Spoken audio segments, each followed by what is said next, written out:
Yo, what up, Human Roadkill? I'm waiting for this joint to start. Apparently Trump is supposed to speak.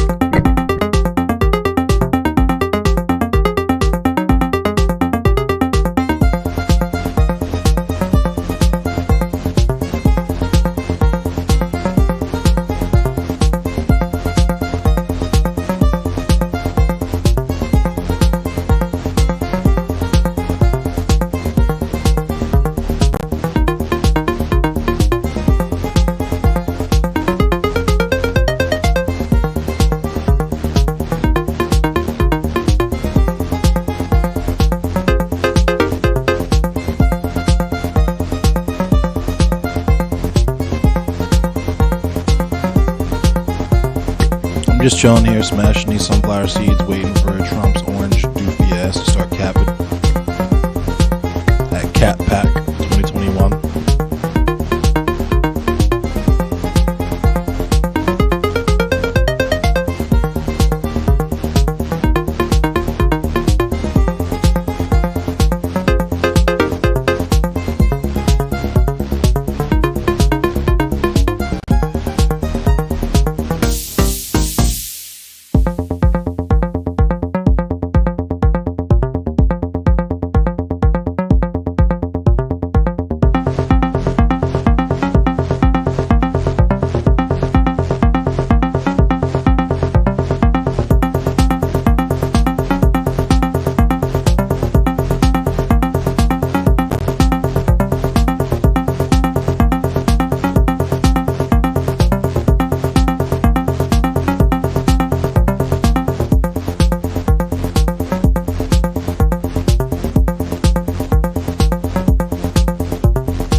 Myself.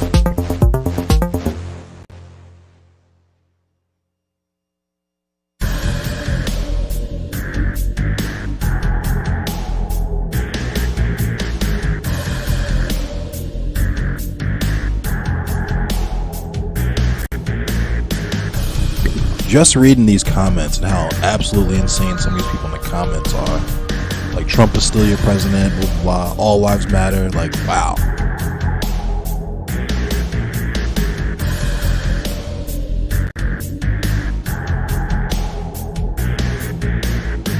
Yo, thank you, Pep Beyonce.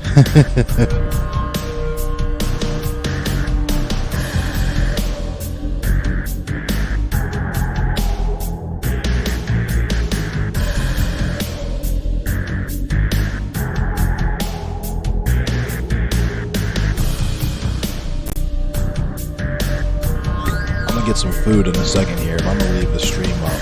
But also, I want to talk about Hyatt. My experience working for that company, or the umbrella company for Hyatt. Like, one of the stuff that made me leave that company, basically. I feel like it's important to talk about since they're literally hosting this neo-Nazi shit. So.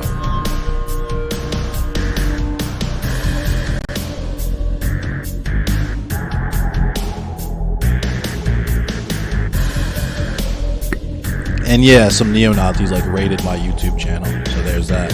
Yo, what's up, Pro Gamer?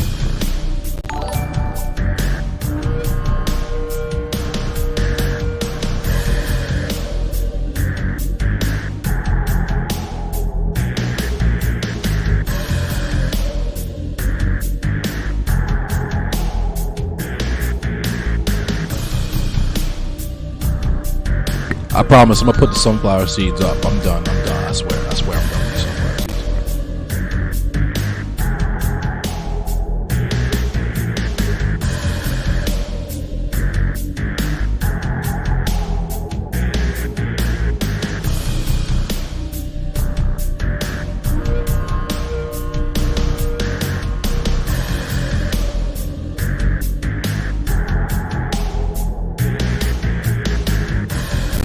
Alright, I'm gonna get a drink and come back, and I'm gonna talk about Hyatt, because I feel like that's really important. I'm wearing a tank top because I have so many lights. I didn't learn this until, like, I always low-key knew it, but I didn't really learn this until I bought a camera and started doing this whole live streaming and, like, photography thing. But black people, you need to put a shitload of light on us to make us look like presentable. And lights are hot, so it's warm in this room because I have 1, 2, 3, 4, 5 different lights set up in this room right now. So yeah, it's a little warm in here. So yeah, that's why I got this tank top on. I'll be right back.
Yo, thank you. This is my music. I made it myself.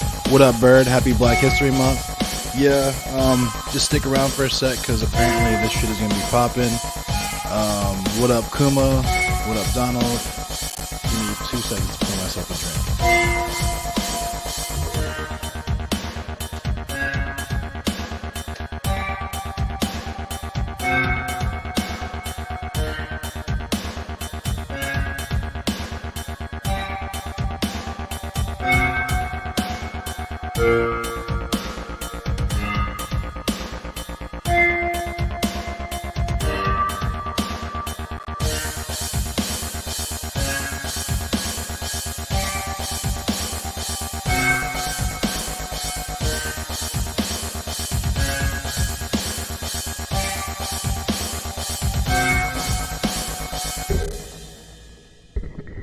Yes, this is my music. It most certainly is.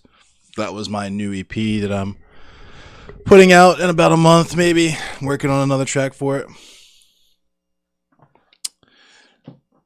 Yeah,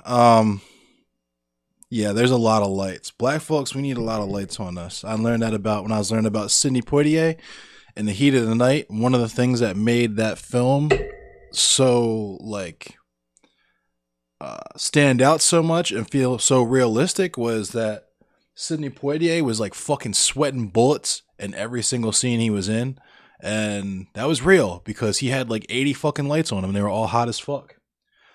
I'm talking halogen lights, the little joints with the filament inside of them, not LEDs.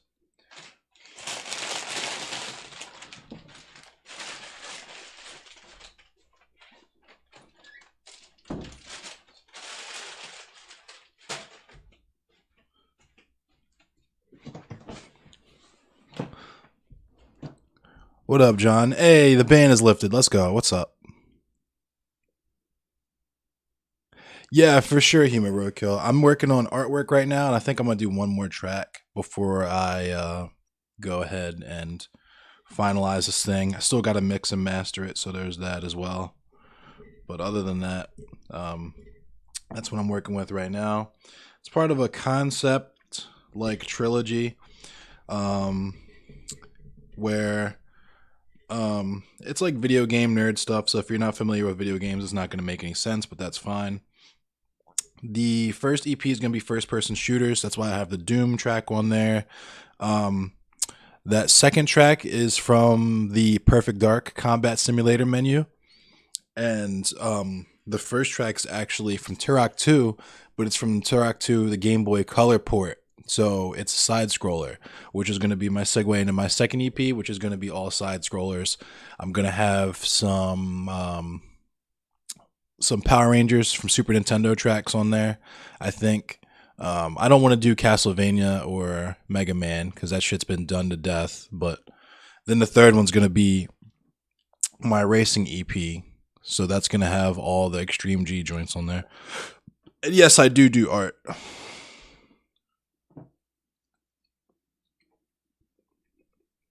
Doo-doo.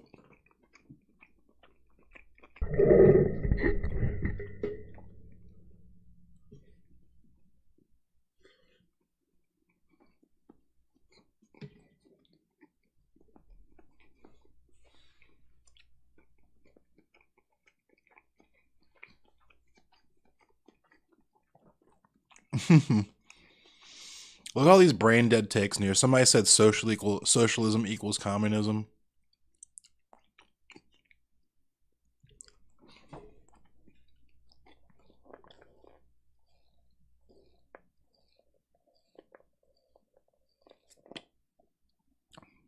I try to do it all. Heavily underestimated. Always underestimated. You won't see me on Billboard or fucking any of these blogs or getting reviews or whatever stuff, but I'm going to still do me just because that's not what I do my art for anyway, right?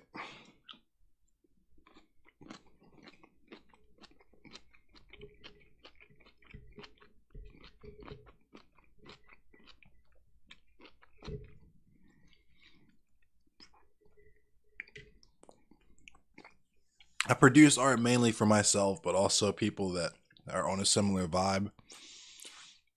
If you like that first person shooter music, you like that fucking video game music, then cool. Hope you enjoy it. This is also gonna be ostensibly the first thing music wise that I put out that I'm like gonna charge money for. Like, I do everything for free. Like, I put all my stuff out for free normally, just like as a matter of principle. But like, I think I want to do like on Bandcamp, like, yo, $10 if you can. Otherwise, just download it or send me whatever, whenever, if you want. I don't know. It always feels weird to me, selling music, especially that's supposed to be heavily steeped in ideology, right? So that's why it was always weird to me trying to sell music like as an anti-fascist or whatever. Like, I don't know.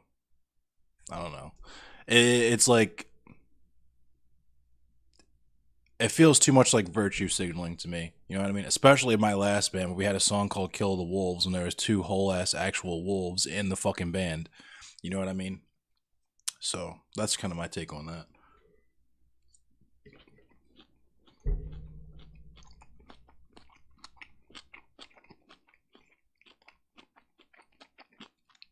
That's facts, human roadkill.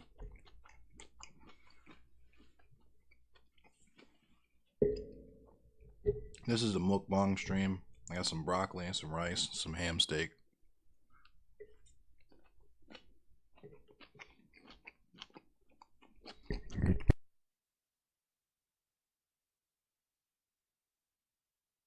Let's look at other dumb CPAC shit, because this is taking forever. Donald Trump is late.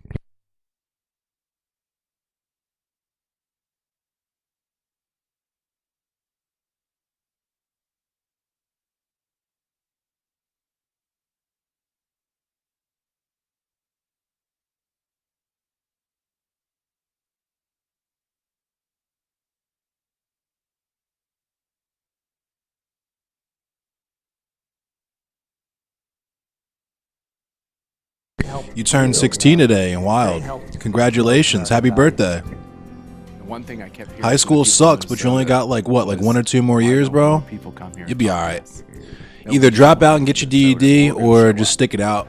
Enjoy it, because this is the most freedom you'll ever have, which sucks to say, but in terms of not having to pay rent, worry about bills, all that stuff, this is the freest you will ever be. I'm going, okay, what's the liberal, what's the conservative? I'm going, gee, every one of my values fall right here in the conservative aisle.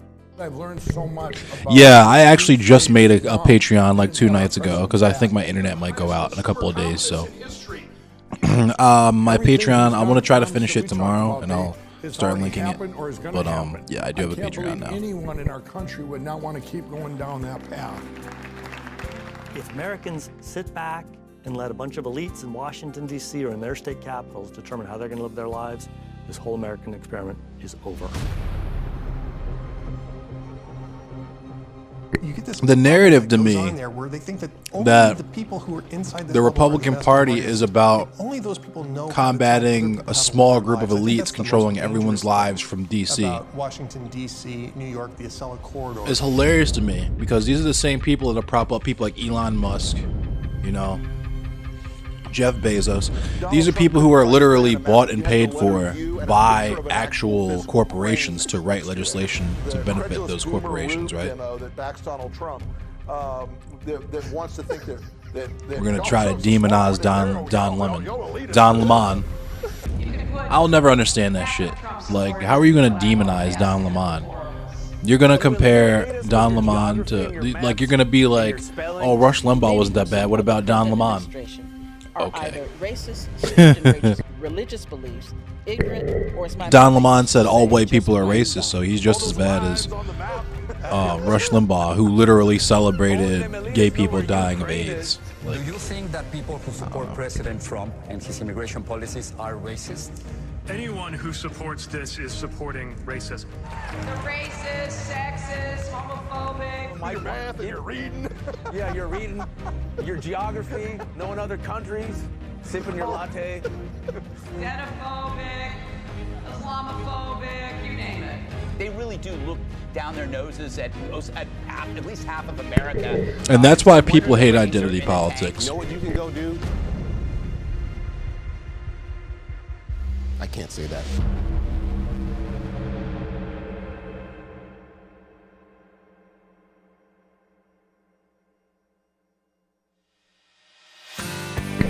The elitists, like, Republicans are the party. The Republican Party is the elitist party. It's literally the party of fuck poor people. They can pull themselves up by their bootstraps, or they can just fucking die. If you want electricity, you got to pay $17,000 for it in Texas because of high demand. Like, stupid. It's nice to see like-minded people, because sometimes I feel like we're a little isolated. Yeah. We're outnumbered. Yes. That's what you would think if you're watching the mainstream, or what people call the mainstream media. The crowd completely understands the Trump phenomenon. Why?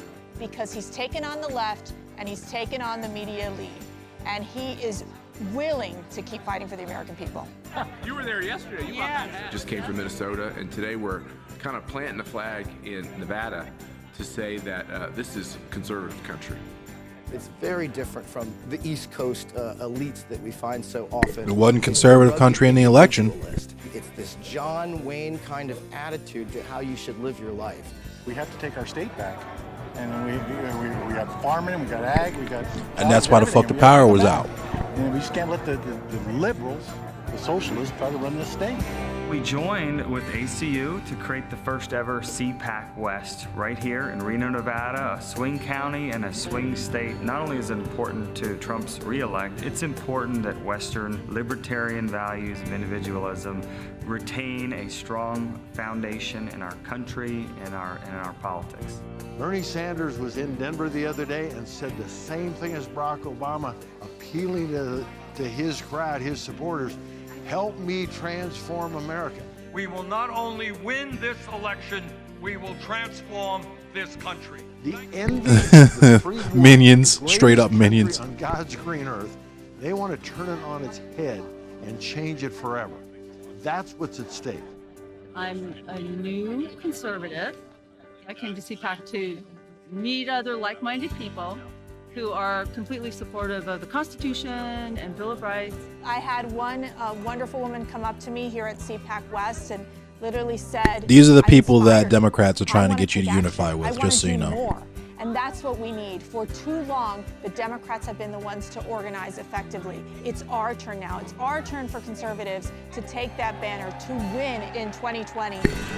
Finland, weird. I don't know how I feel about Finland. Finland's got issues with white supremacy, but it's Europe, so wherever you go, there's going to be issues with white supremacy. Korea CPAC kicks off in Seoul. Yeah, same. Stop the planet, let me off. The next stop, I'm good. You just let me off. I just go. You know what I'm saying? CPAC South Korea. You can take all the rest of my money. I don't care. Just let me off. South Korea boasts the fourth largest economy in Asia, hence the nickname the Korean Miracle. But South Korean President Moon Jae-in is on track to changing that. Moon, often accused of imposing Marxism on Korea, shows alarming simpatico for the communist policies of North Korea. The threat of communism on the peninsula is growing, and this whole socialism threat that we have here in our country is really a problem in so many corners of the globe. CPAC, if you think the saber rattling with China is bad, wait till Korea unifies. A unified Korea would fucking have America pissing its pants.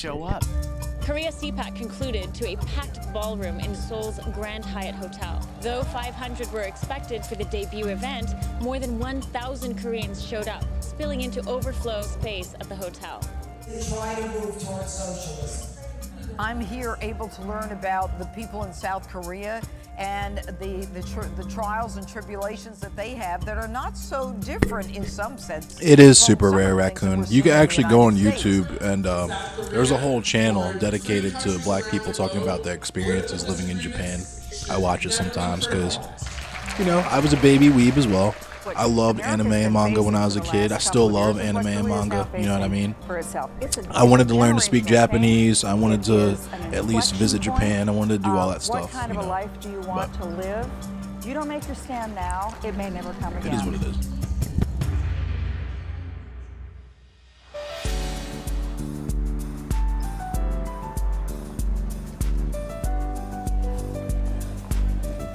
People in Georgia are just as sick of the swamp as many of us in Washington who are fighting it. We've got to take our country back. Georgia is mainly Republican, conservative, Christian, family-valued people. Democrats coming in from other states who don't live here with big money backers coming into our districts trying to edge us out. When you think of Georgia, you think of it being a solidly red state. The fact is, our research shows that there's a real change happening in the state. Congressman Doug Collins is doing a great job. He calls it like it is. He told us about all the shenanigans going on with the rules and the laws in Washington that the Democrats don't want to follow, and it's not right. Georgia is now the 8th largest populous state in the country. And the fake news and liberal media keep saying we're a toss-up state. Let me put it in Trump's terms. He's going to win bigly in Georgia this time. The American Conservative Union, as long as I've been in Washington, has been the most important organization of the right in America. And in many ways, and this is important, in the world. On top of that, there are these regional meetings that it holds, such as this one here in Atlanta. I mean, this is incredible. And then all these international meetings, Tokyo, Seoul, Brazil, across the globe. They're everywhere. How will you know if college is for you? If you have to ask that question, college ain't for you. That's my answer. Greatest thing about going to I didn't go to college. It's just the spirit of the people. I can't say that everything turned out great for me because it didn't. Dance, but chant, hug. What I will say is that I feel like my life would be significantly more complicated if I hadn't been forced to try to go to college and tread water and do all the things that brought on all the stress that hopefully what we're doing in America is giving you hope. Led to me to not even be able to function in a collegiate environment or academic environment in the future. He says America will never And yeah, embrace it's very rare that people are like, I know what I'm going to school for, this, and this. And when you think about it, it's kind of absurd. I'm going to turn this in the background down a little bit so you can hear me a little bit better.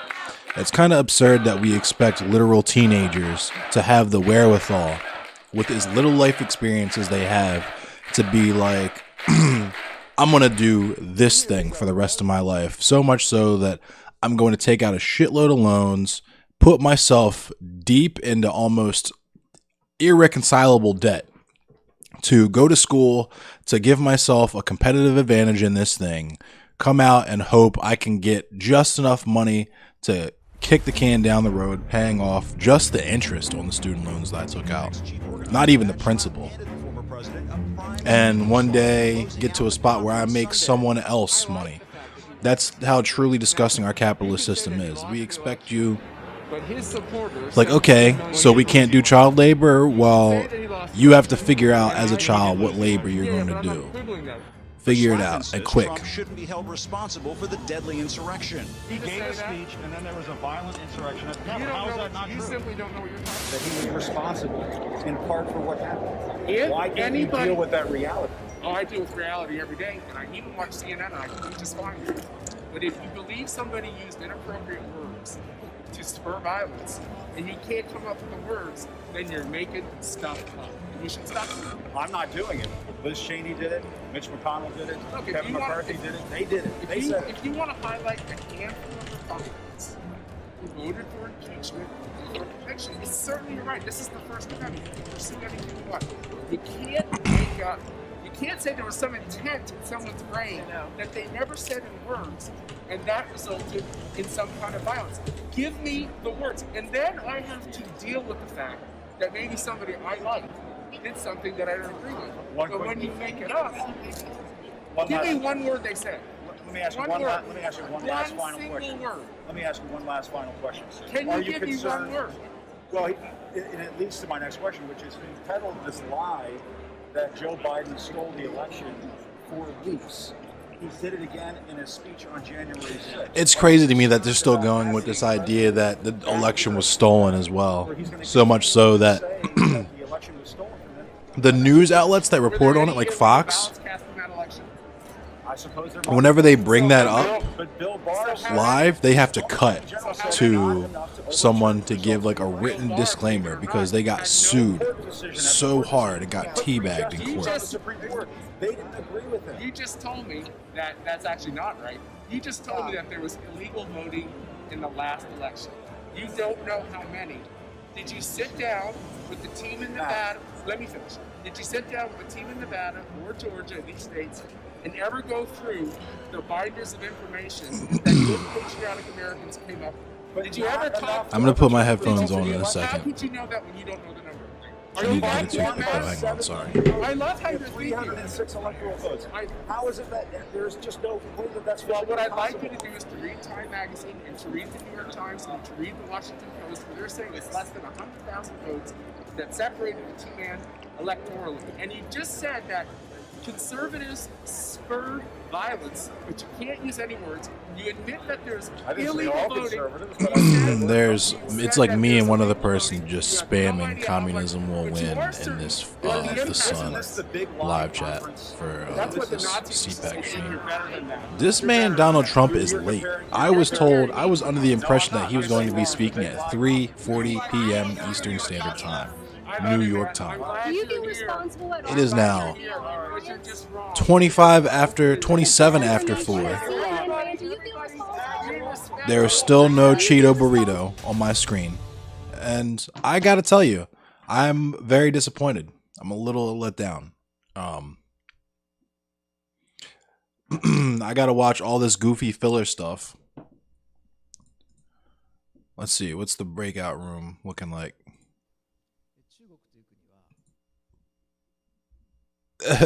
What's up, Brittany? Cheeto burrito? You guys don't like the Cheeto burrito? Mango Mussolini?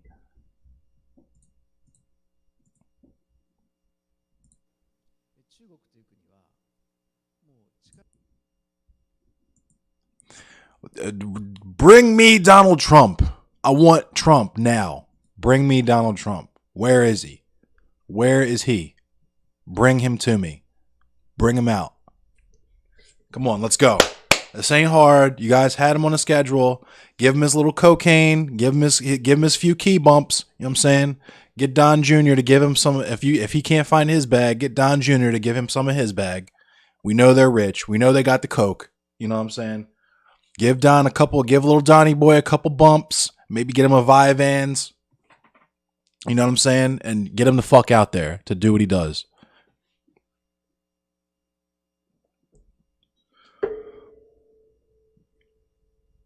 Give this man a Percocet and a key bump and just let him have at it. Just like all of his speeches, right? Everything's better with a Percocet and a key bump. I fucking hate drug culture so much. You guys don't understand how much I fucking despise. Like alcoholic culture. Like it's not. Oh, here he comes. Here he comes. All right, here we go. All right, are we ready? Is this finally happening now? 30 minutes later? 40 minutes later, excuse me? Where the sound at? How come I ain't got no sound? This is a rip. I don't want to see this white man dance crazy and make my penis soft.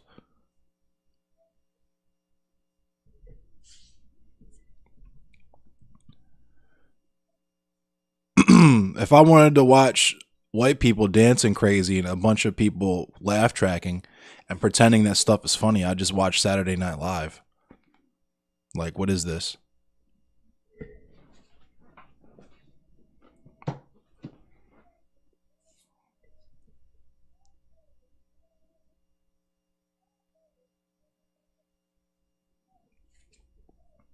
Hacking gangs, that's already a thing. I might talk some about some of the stuff that I did during Occupy Wall Street back in 2011 on the stream, because I'm pretty sure, was it 2021? Yeah, the statute of limitations on some of the shit that I did should be up. But just in case, I want to wait a couple more months before I get into real serious detail about any of the shit that I did during Occupy back then.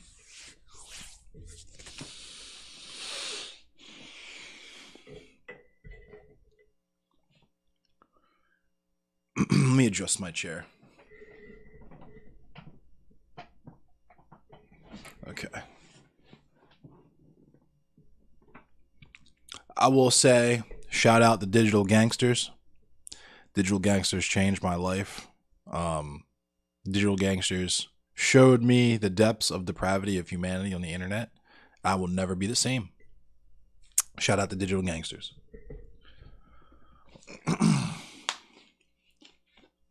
Shout out MX for inspiring me to really up my cybercrime game and move from petty cybercrimes to international cybercrimes. And shout out to the Griffin as well, because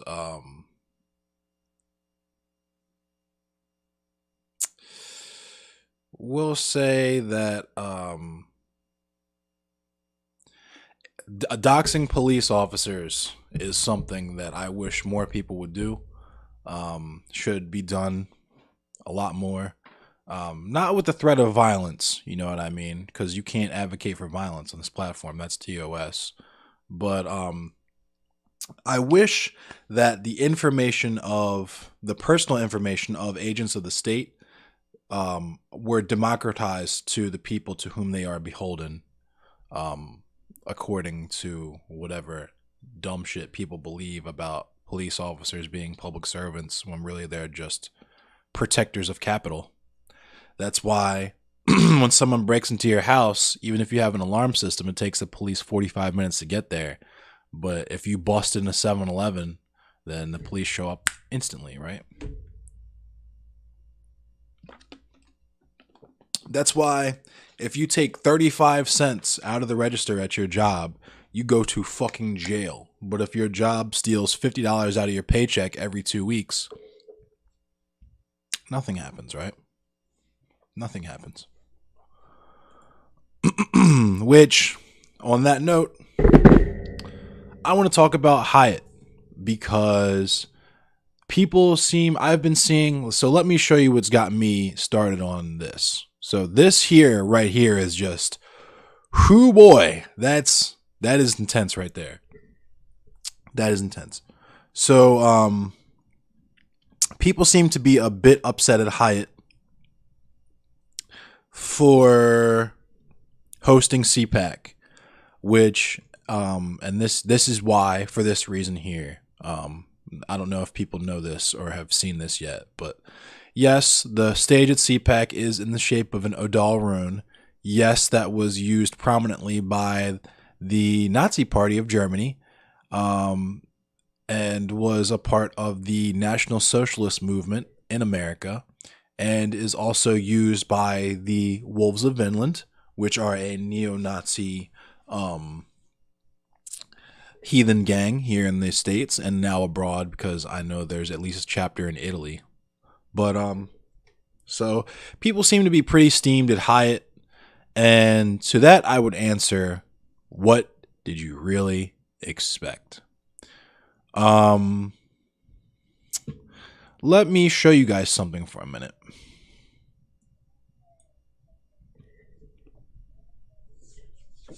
So in order to understand Hyatt, you have to understand a company called Sage Hospitality. So Hyatt is just a brand, right? Hyatt is not the parent company. Hyatt is literally just a brand underneath of an umbrella company. Kind of like if you could think of like how Twizzlers are a brand underneath of Hershey, right? The candy company of Hershey produces Mr. Good Bars and Twizzlers, right? There is no overarching Twizzler corporation. It's literally just Hershey. So Sage Hospitality is this umbrella corporation that owns Hyatt and operates a few other entities within the hospitality service umbrella. So the company that I worked for was Sage Hospitality, while the hotel that I worked at was a Hyatt. I won't say specifically where it was, but the hotel I worked at was a Hyatt, and just my experiences from that particular Hyatt made me understand all that I could really get a feel for, or you gave me enough information to guess as to how all the situations were really run.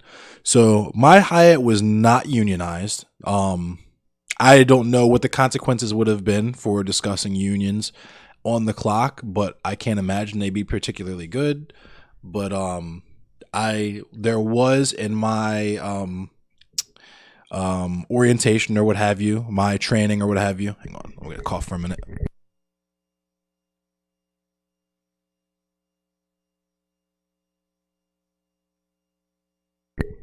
Okay, so there was in my training / orientation lots of, not lots, but enough to be noticeable anti-union stuff, like typical for any job that you go to, where they want you to snitch on anyone who's talking about unionizing, basically. So, with that said, I was working at the front desk. The front desk manager was a black man. The assistant general manager of the hotel was a black man, but the general manager himself was this like 40-something-year-old white dude, I guess, who, in one instance, and I didn't think anything of it because I figured it was just, something that this dude was just saying just to like break the tension. If it was quiet, he just wanted to say something to throw out there. But he had referred to myself and another coworker who was a bit younger than myself as boys and girls. And also in his defense, he might not have known how old I actually was. But I was like, first of all, you don't call a black man boy. Second of all, even if you were that familiar, that comfortable to do that, you were probably not even old enough to have babysat me when we were both in school together. You know what I mean? You couldn't have babysat me in high school as your first job or something on the side to make money aside from your allowance or whatever, because I would have been too old, right? Our age difference is like a decade tops. Maybe some change. So, that in conjunction with how all of the housekeeping staff were black and Latino, to the point where there were lots of people, like I was working on my Spanish, like trying to become fluent in Spanish again because of how many non-English speakers that there were. And we would manage, you know what I mean? We'd make do. And I would do stuff like give housekeepers like free sodas and candy and that kind of stuff. Because it's hotel prices on stuff. So it's like $3 for a bottle of water, right? But we would get a discount that was like 50% off, but that's still like $1.50 for a bottle of water. So that's still a crazy markup at the end of the day when you have, and that's the kind of shit to me that, aside from the general union busting, that's the kind of shit to me that is like truly exploitative. You know what I mean? Let me just double check to make sure this isn't going while I'm just rambling here, because I have another screen off to the right that's got stuff on it.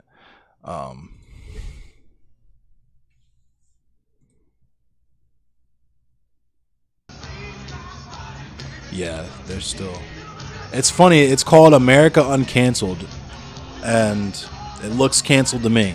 It looks fucking canceled to me. But anyway, what I was gonna say is, where was I?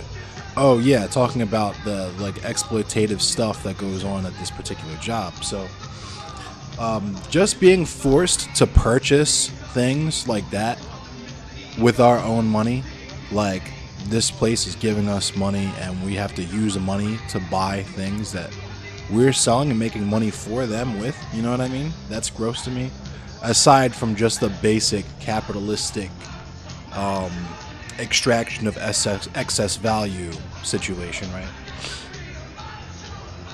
But it gave me straight up hella plantation vibes, hella slave master vibes, right? Where it's the countryside hotel and the weary travelers are greeting this white dude and his slaves are making things perfect for the guests, right? You have these black women that are working hard as shit to make sure that the beds are kept and rooms are clean, all this craziness, especially during COVID where there was understaffing and people were coming in having 30-man fucking maskless hotel room keggers that you've probably heard me complain about, where I gotta kick these people out, so they're threatening to kick my ass because they've been cooped up in their house for 2 months and want to do something, and the hotel that's in their neighborhood is now finally cheap enough for them to actually afford a room.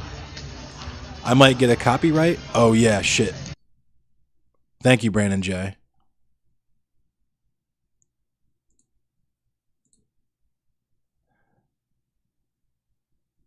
I appreciate you, Brandon J.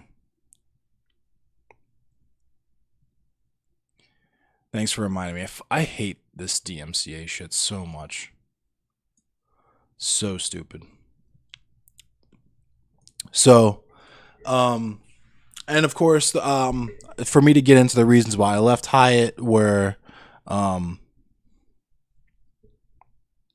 if black people choose to work in a hotel at the countryside, what's wrong with that? So, if it were in a vacuum and things were perfectly equitable, as in it was literally a choice, as in this is a job that I'm choosing of my own free will and of my own volition 100% because I want to do this, that would be one thing. But that's not how the situation is set up here in America, because before I left, I had spoken to a lot of people who were there, and the general consensus is that like people just need that job, right? That's how a lot of people in America are. People hate their fucking jobs, but if they stop going, their bills don't get paid and they end up on the street, right? So if you are at your job because the alternative is the poorhouse or whatever, oh my God. What is this? What is happening?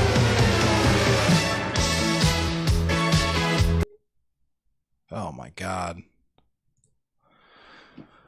Ugh. So if you're at your job and the alternative to working there is just being out on the street, that's not really a choice, is it? That's kind of, and this is why I talk about the implicit violence of poverty, right? The threat of poverty is what encourages people to work, right? It's like how your parents, when you were a kid, they wouldn't threaten to smack you if you were doing something you knew you're fucking up and you were in public or whatever. And your parents would just shoot you that look, right? Maybe they'd start counting and be like 1, 2, whatever. They would never explicitly say, I'm about to beat your ass. But you knew what was going to happen if you didn't stop what it was the fuck you were doing, right? Same thing with capitalism, right? No one has to say, hey, go to this job to make your boss richer while he extracts capital from you in the form of surplus value. Or else you might end up on the street, and if you end up on the street, you're susceptible to police snatching you up and robbing you, putting you in jail, or killing you, right? That doesn't need to be said because that's already implicit in the system, right? If you don't go to work, you don't get paid, and if you don't get paid, you can't pay your bills, and if you can't pay your bills, you end up on the fucking street. And if you end up on the fucking street, you just might get your head bust by a police officer, or you might end up in jail as a literal slave, right? Because vagrancy is a crime. Lots of things are crimes, specifically so you can snatch people up and put them in that system of modern day slavery. So there are lots of things that resemble slavery, like what I'm talking about with this Hyatt situation, but there is actually still literal slavery in the United States in the form of federal penitentiaries, right? Some of them even look like straight up plantations. If you go to Louisiana, you will find federal prisoners, felons in these prisons working, picking cotton, doing that kind of stuff with, you know, guards on horseback with rifles, just looking hella old timey, right? It's just they got smartphones now. In Germany, there's Hartz IV, so you don't end up on the street. Yeah, in the United States, we don't have anything like that. In the United States, our homeless population is insane, especially considering how many abandoned houses we have here in the States. It is violence. It is violence. In the same way that if there was someone that you knew, like there was a kid on the playground having an asthma attack, and you snatched his inhaler away from him and held him up in the air and like pushed him on the ground, and we're laughing at him while he was dying of an asthma attack with his inhaler in your hands. That is how the United States treats the poor as a class in this country. There are people with medical conditions, mental illness, maybe people just down on their luck. And a lot of these people are workers. A lot of homeless people work jobs with an S, plural, right? But because the minimum wage is so shitty, as well as people working under the table and doing tipped work and all that kind of stuff, it is entirely possible to work 40 hours a week and be fucking homeless. It's a lot more common than you would think, and it is unnecessary and shouldn't be a thing. But We got plenty of money to bomb Iran and shit and give as a gift to your Jeff Bezoses and Elon Musks and Bobby Koticks and Activisions and fucking Teslas, right? Because that is what the Republican value is. You just give all the money, funnel all the money to the top and let it trickle down, right? Because obviously the people with the most capital deserve that just by virtue of them having the most capital. Amazon's notorious for having homeless workers. Dog, that was so gross about the Amazon homeless shelter, where they were going to make that homeless shelter for workers to sleep when they weren't on the clock. That's true fucking dystopian fucking Paul Verhoeven movie type shit, right?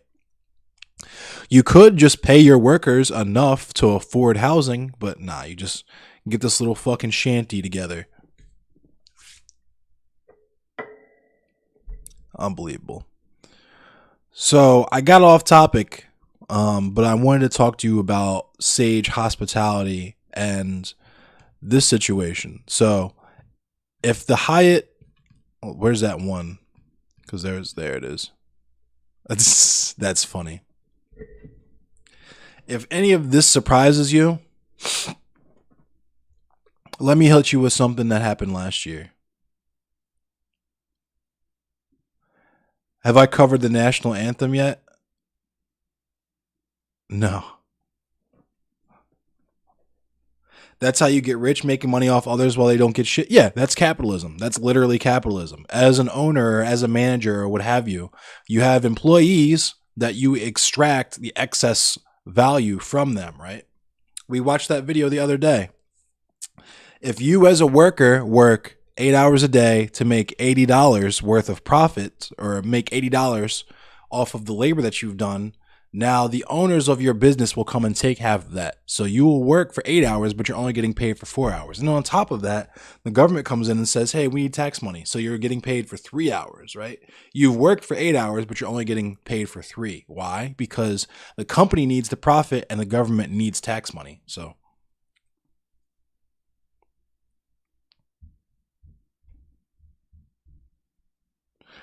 the national anthem. Yo, stall him out. Yo, chill out, Raccoon. Billy 69's the homie. I've known Billy for like 15 years. But anyway. So let me read you an article. A company accused of helping launder millions of dollars from Ukraine a decade ago is among the apparent recipients of U.S. virus relief funds, according to federal disclosures. The company, Optima 777, received at least $2 million in loans from the Paycheck Protection Company, The company, Optima 777, received at least $2 million in loans from the Paycheck Protection Program, according to virus relief loan disclosures made public Monday. A company of the same name was part of an international scheme in which billions of dollars, with a B, were siphoned from a Ukrainian bank by one of its owners, Ukrainian billionaire Ihor Kolomoisky, according to a civil lawsuit filed last year in Delaware. The lender, Privatbank, was seized by Ukraine's government in 2016 following allegations of widespread fraud. It's unclear who controls Optima 777 now. Kolomoisky, who has previously denied wrongdoing, didn't provide a comment. The new U.S. disclosures identify companies that received nearly 5 million loans under the federal government's largest coronavirus relief program, the $669 billion PPP. Under the relief program, PPP loans can be forgiven if the recipient satisfies certain conditions, such as using most of the money to meet payroll. And on that note, there are people that I'm not sure what the stipulations on that were, but I know for a fact there are people at the Hyatt where I worked that said, I cannot come back to work. I have elderly people that I live with. I live with my grandparents. I live with my parents, whatever. I literally physically cannot come back to work because if I get sick, I will give it to them and they could possibly die.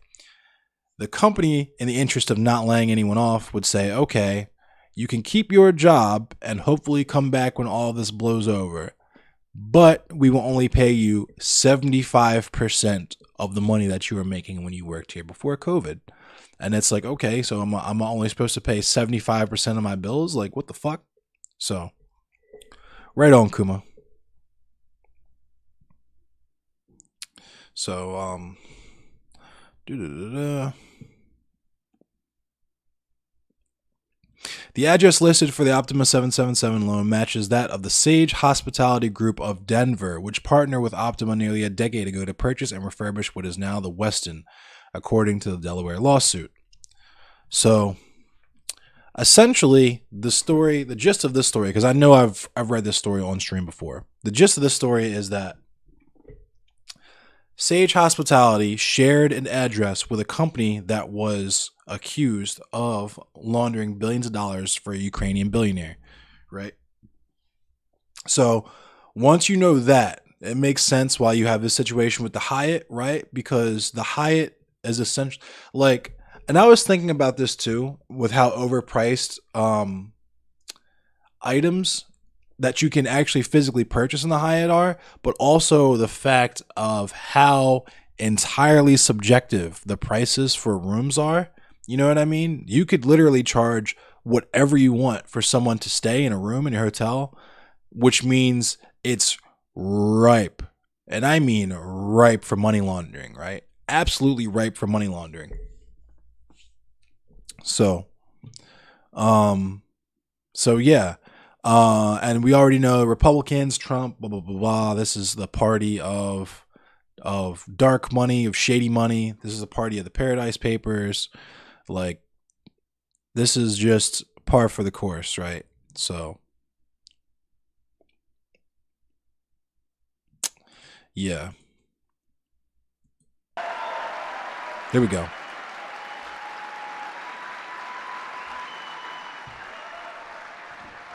Who is watching closely and smiling down on us. He's watching and he's loving it, and he loves Catherine. Catherine, thank you for being here. So great. Thank you, Catherine. He loved you, Catherine. I will tell you that. So fantastic. So thank weird, you, dude. Catherine, very much. To each and every one of you here at CPAC, I am more grateful to you than you will ever know. We are gathered this afternoon to talk about the future of our movement, the future of our party, and the future of our beloved country. For the next 4 years, the brave Republicans in this room will be at the heart of the effort to oppose the radical Democrats, the fake news media, and their toxic cancel culture. Something new to our ears, cancel culture. Yikes. And I want you to know that I'm going to continue to fight right by your side. We will do what we've done right from the beginning, which is to win. We're not radical starting Democrats. new parties.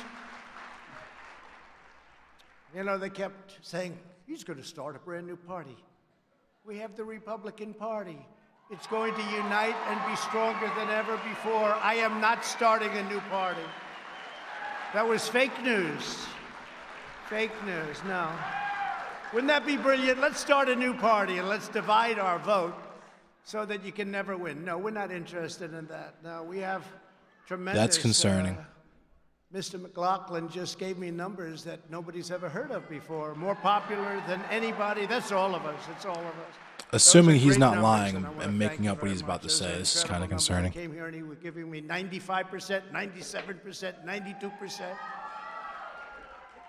I said, they're great, and I want to thank everybody in this room and everybody all throughout the country, throughout the world, if you want to really know the truth. Thank you, darling. Thank you. We will be united and strong like never before.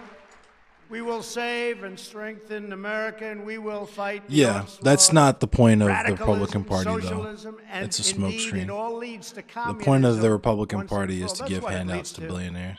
You'll be hearing more and more about that as we go along, but that's what it leads to. You know that. We all knew that the Biden It's jazz time. administration was going to be bad, but none of us even imagined just how bad they would be and how far left they would go. He never talked about this. We would have those wonderful debates. He would never talk about this. We didn't know what the hell he was talking about, actually.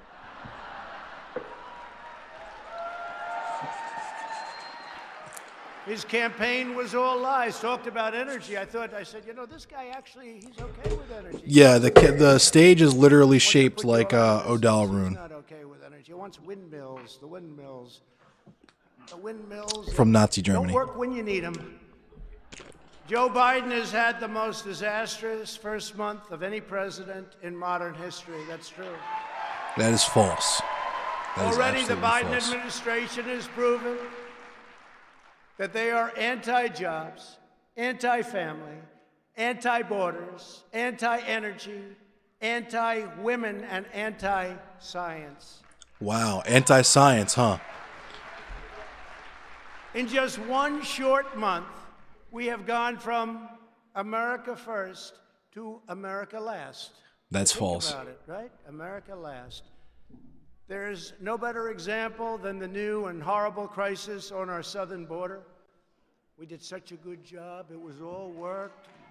I know he's not talking about Texas. Now he wants it all to go to hell.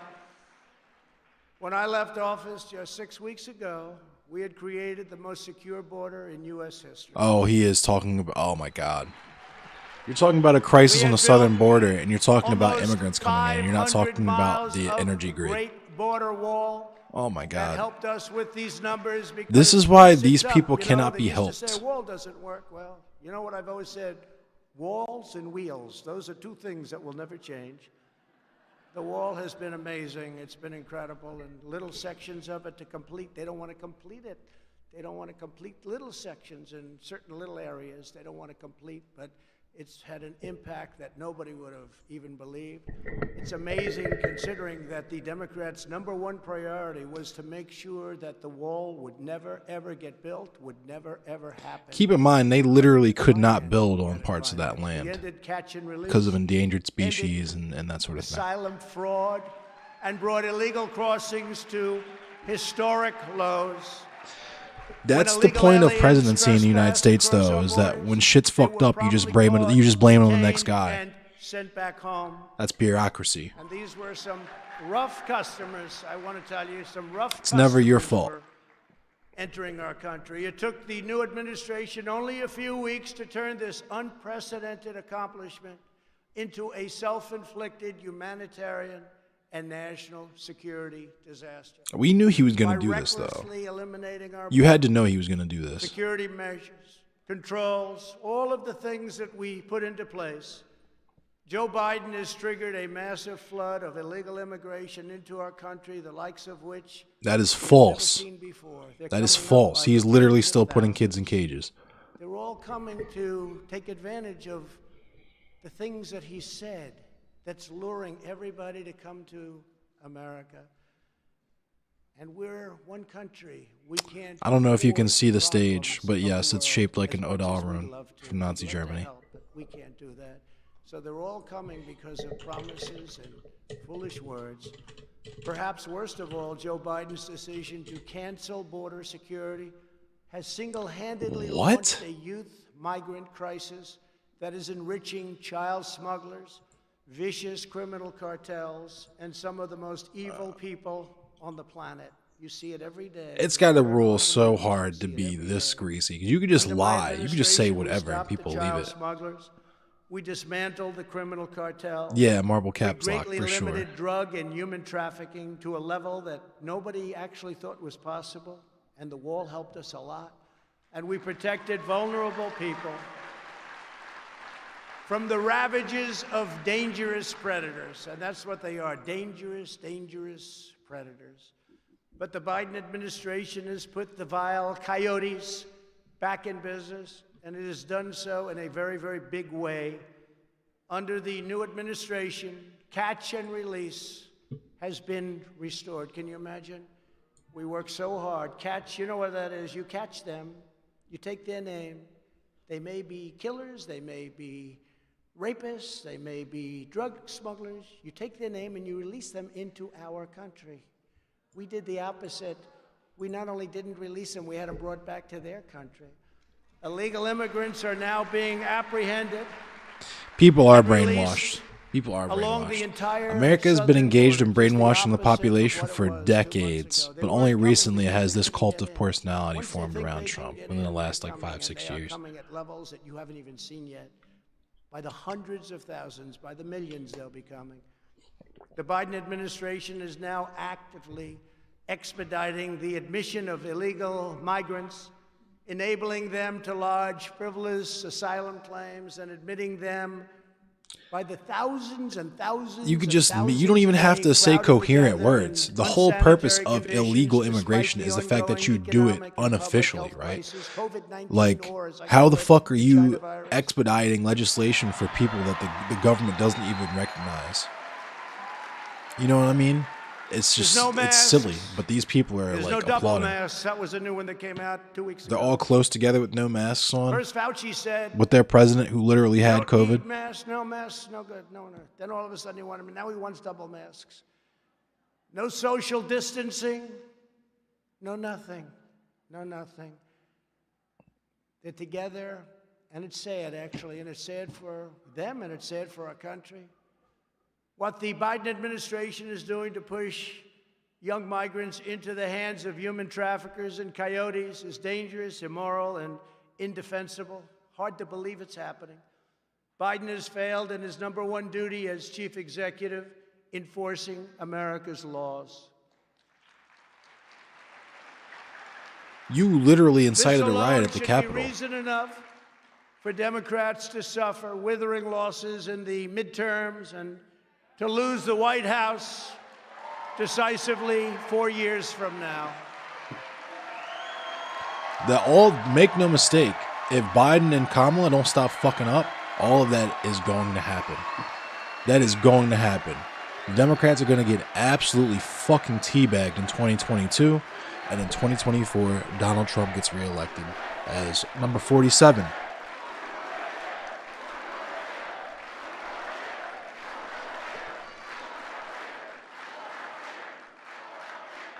Actually, as you know, they just lost the White House, but it's one of those things. But who knows? Who knows? I may even decide to beat them for a third time, okay? Beat them for a third time. He's joking about that, but True.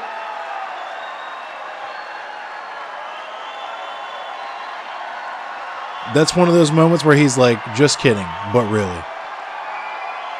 Oh yeah, Fade Runner. Yes. You know, we have these kinds of conversations all the time. So you already know what I don't even have to say anything to you about the this. border wall But and stopped all future construction, even on small open sections that just needed to be I think so. I finished know up. so. 15 little work I know so. If Democrats fuck up this, if they fuck up with this minimum wage shit, if they fuck up with the student loan debt shit, if they fuck up on a lot of different things, then yeah, they're going to lose in 2022 and then again in 2024. Ordered a shutdown of ICE, halting virtually all deportations. Everyone, murderers, everybody, no more. Let's not deport people. The crazy thing is, so when Adolf Hitler did the beer hall putsch, at least he got arrested and did jail time for that shit. Donald Trump didn't see any fucking jail time for January 6th. Right? January 6th was obviously unprecedented. I'm going to stop talking for a second and listen to him cap a some more. sanctuary nation where criminals, illegal immigrants, including gang members and sex offenders, are set free into American communities. They have no idea. Oh, Donald Trump's absolutely going to run again in 2024. Absolutely. If he's still alive, he's absolutely running again. But many countries all over the world, they're not getting. He doesn't even have to use his own money to run. Those dumbasses will do it for him. He'll have Bernie Sanders donation numbers. And their finest. Remember, I said that. I said that a long time ago when I made the first remarks when I came down the escalator with our great future First Lady, who says hello, who loves you as much as I love you. But I said that a long time ago, and we turned out to be 100% correct. Biden's radical immigration policies aren't just illegal. They're immoral, they're heartless, and they are a betrayal of our nation's core values. It's a terrible thing that's happening. Right, Lonely Raccoon. Like, those kids. The Republican Party must hold Joe Republicans Biden are and just the such Democrats fucking, accountable. like, They ripped up the diplomatic agreement. I don't know what words to even use to describe those people. Like, they're just, they don't live in reality. Shut down illegal immigration. They get to participate in a completely separate world. A year. When I came into office, those countries were refusing to take back illegal alien gang members, including MS-13, the most vicious, probably of them all. No matter where you go in the world, MS-13, they do things that even the worst don't think about. So I asked, how much do we pay these countries? How much do we pay them?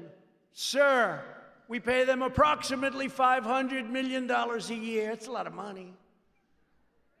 I mean, it's peanuts compared to the way other countries rip us off, but that's a lot of money. I said, okay, we aren't going to pay them anymore. I fucking genuinely hate Republicans, dude. It was true for many, many years. So we'd catch a murderer, we'd want to bring him back to Guatemala or Honduras, El Salvador. They wouldn't take him back. No, we don't want him. Salvador, not El Salvador, just Salvador. Would bus them in. They wouldn't let the buses get anywhere near the border. And I said, we're not going to pay him anymore. So after I said that, and I stopped payment, you know, like a term that we use in the world of business, let's stop payment. So we stopped payment. They were delinquent. We stopped payment. And they very quickly came to the table and we made a deal, very quick deal. We still kept the money. We still didn't pay because Republican. It should be. We made a deal. I wish Republicans would just go full mask And off when illegal aliens and came just be like, across yeah, I'm our racist. border, I don't they like were black people. rapidly I don't like gay deported people. and I don't like trans lovingly people. accepted by those countries. I don't From where like they anyone came. who isn't white and straight. And it worked out great. So now they accept. I believe that white straight men should be at the top and run everything. That's what I believe. I'm a Republican. I wish they would just come out and say that instead of playing these games. They couldn't believe what they were getting away with. That's kind of the reason why I like Trump, honestly. now Is Joe because he Biden makes has them, wrecked he this pushes them in that direction. wrecked it. So they stop pretending They're that they already aren't doing what they were doing before, and they're taking the animals money. in human skin. And that's just a small portion of what's going on. To top it all off, the Biden people are pushing a bill that would grant mass amnesty for millions of illegal aliens while massively expanding chain migration. That's where He's you in come Florida, and so I everybody take it he's comes just and going to you keep throw talking money about at illegal your immigration. Father, your mother, your brother, your Yeah, Caroline is actually the only thing he's been good for. so easily, so crazy, so crazy. Thank you for the like. It even requires that the U.S. government provide illegal border crossers with taxable funded lawyers. Anybody need a good lawyer? You can't have one. They get the lawyers. They get lawyers. That's They're probably wrong. very First of good, all, too. The Democrat immigration First of all, bill that's is a wrong. global Second of all, explode. anyone will tell you the public defenders are Take a look fucking at the garbage. Third of all, corpus. Amazon paid $0 in taxes and got millions in tax And refunds. Republicans must ensure that it never is allowed to become federal law, which is what they want to do. That We must Comcast stand price hike tall isn't in even the just in party. the city. So they're gonna start introducing data caps as well, which is gonna probably end this platform for me, honestly. I'm not gonna be able to afford to And stream others anymore. when they're in our country. At least for a Border little while. security is just one of the many issues on which the new administration has already betrayed the American people. He didn't talk about this stuff. I debated him. He wasn't talking about this. He wasn't what he signed with those executive orders. They weren't things that were discussed. We didn't know all about him and the press because they're fake news. They're the biggest fakers there are. But the press refused to ask the questions. And when I asked the questions on television, on the debate, Chris Wallace in this case and others refused to let him answer. They refused to let him answer the questions. Maybe we could have found something, or if the media did its job, which they don't. Their callous indifference to working families is equally clear when it comes to the critical matter of getting America's children back to school. And look at them all. They must Not a get single back mask. and get back right now. The most lit super Right spreader now. I met. Florida is just, God bless them. Look at that. That person's like, I'm going to put my mask on. These people are crazy. Look, 2 Terrible. masks.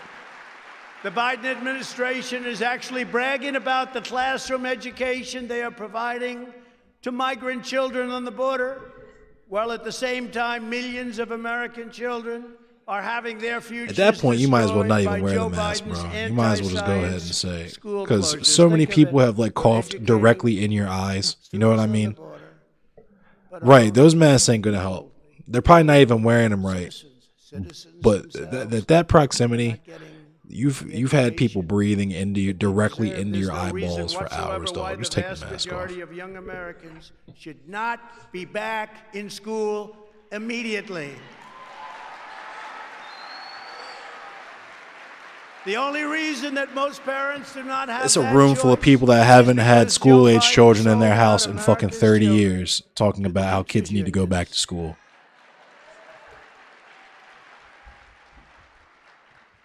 His position is morally inexcusable, you know that. Joe Biden has shamefully betrayed America's youth, and he is cruelly keeping our children locked in their homes. No reason for it whatsoever. Pro gamer, I wish it was just Trump, but it's the people. Like, the next generation the people voted for this guy. Remember that. He didn't just come out of nowhere. They voted for him.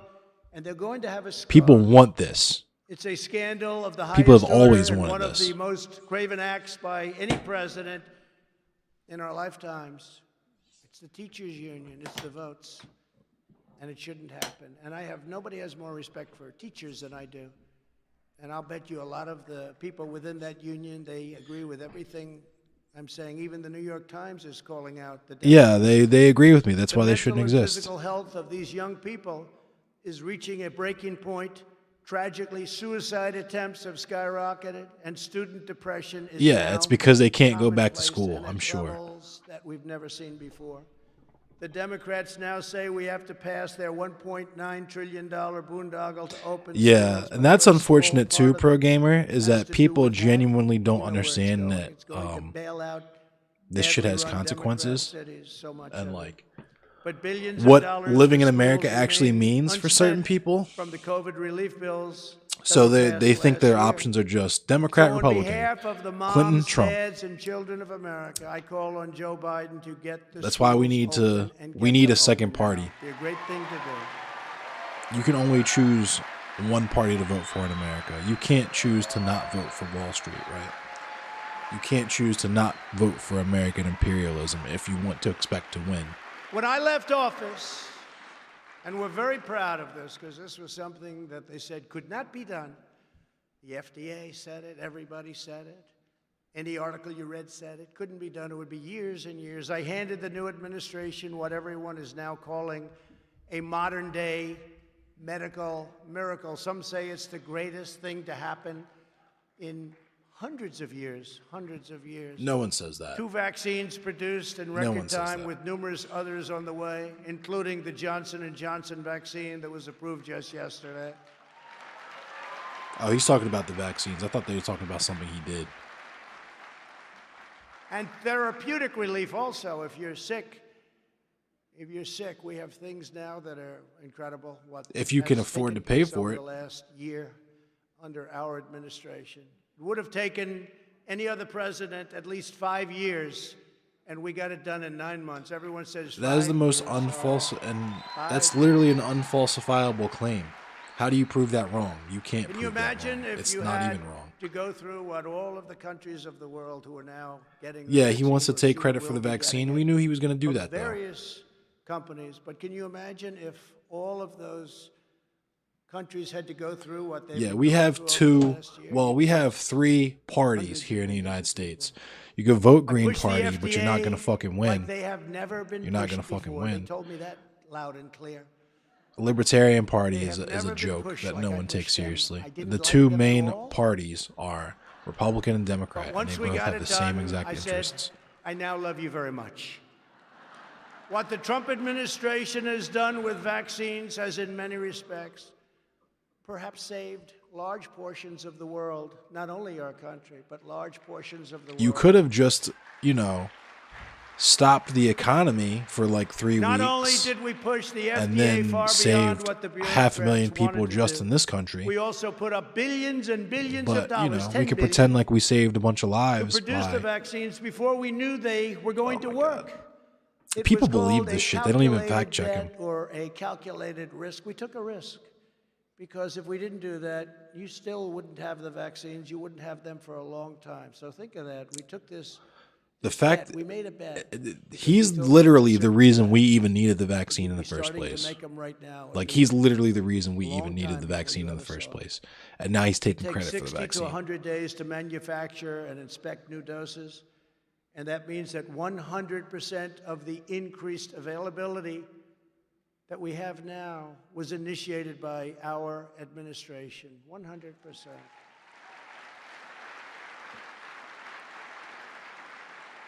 In fact, the director of National Institutes of Health, Francis Collins, he's Fauci's boss, actually. I think he's a Democrat, too, by the way. Recently said that our Operation Warp Speed was absolutely breathtaking and that the Trump administration deserves full credit, which we do. Right on, Pro Gamer. And as conservatives and Republicans, never forget that we did it. Never let them take the credit because they don't deserve the credit. They just followed now, they're following our plan, but this has been something that they really call it an absolute miracle. Joe Biden is only implementing the plan that we put in place. And if we had an honest media, which we don't, they would say it loud and clear.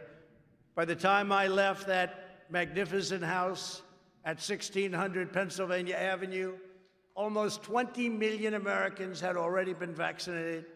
1.5 million doses were administered on my final day alone. 1.5 million dead from the virus. Yet Biden said just a few days ago that when he got here, meaning the White House, there was no vaccine.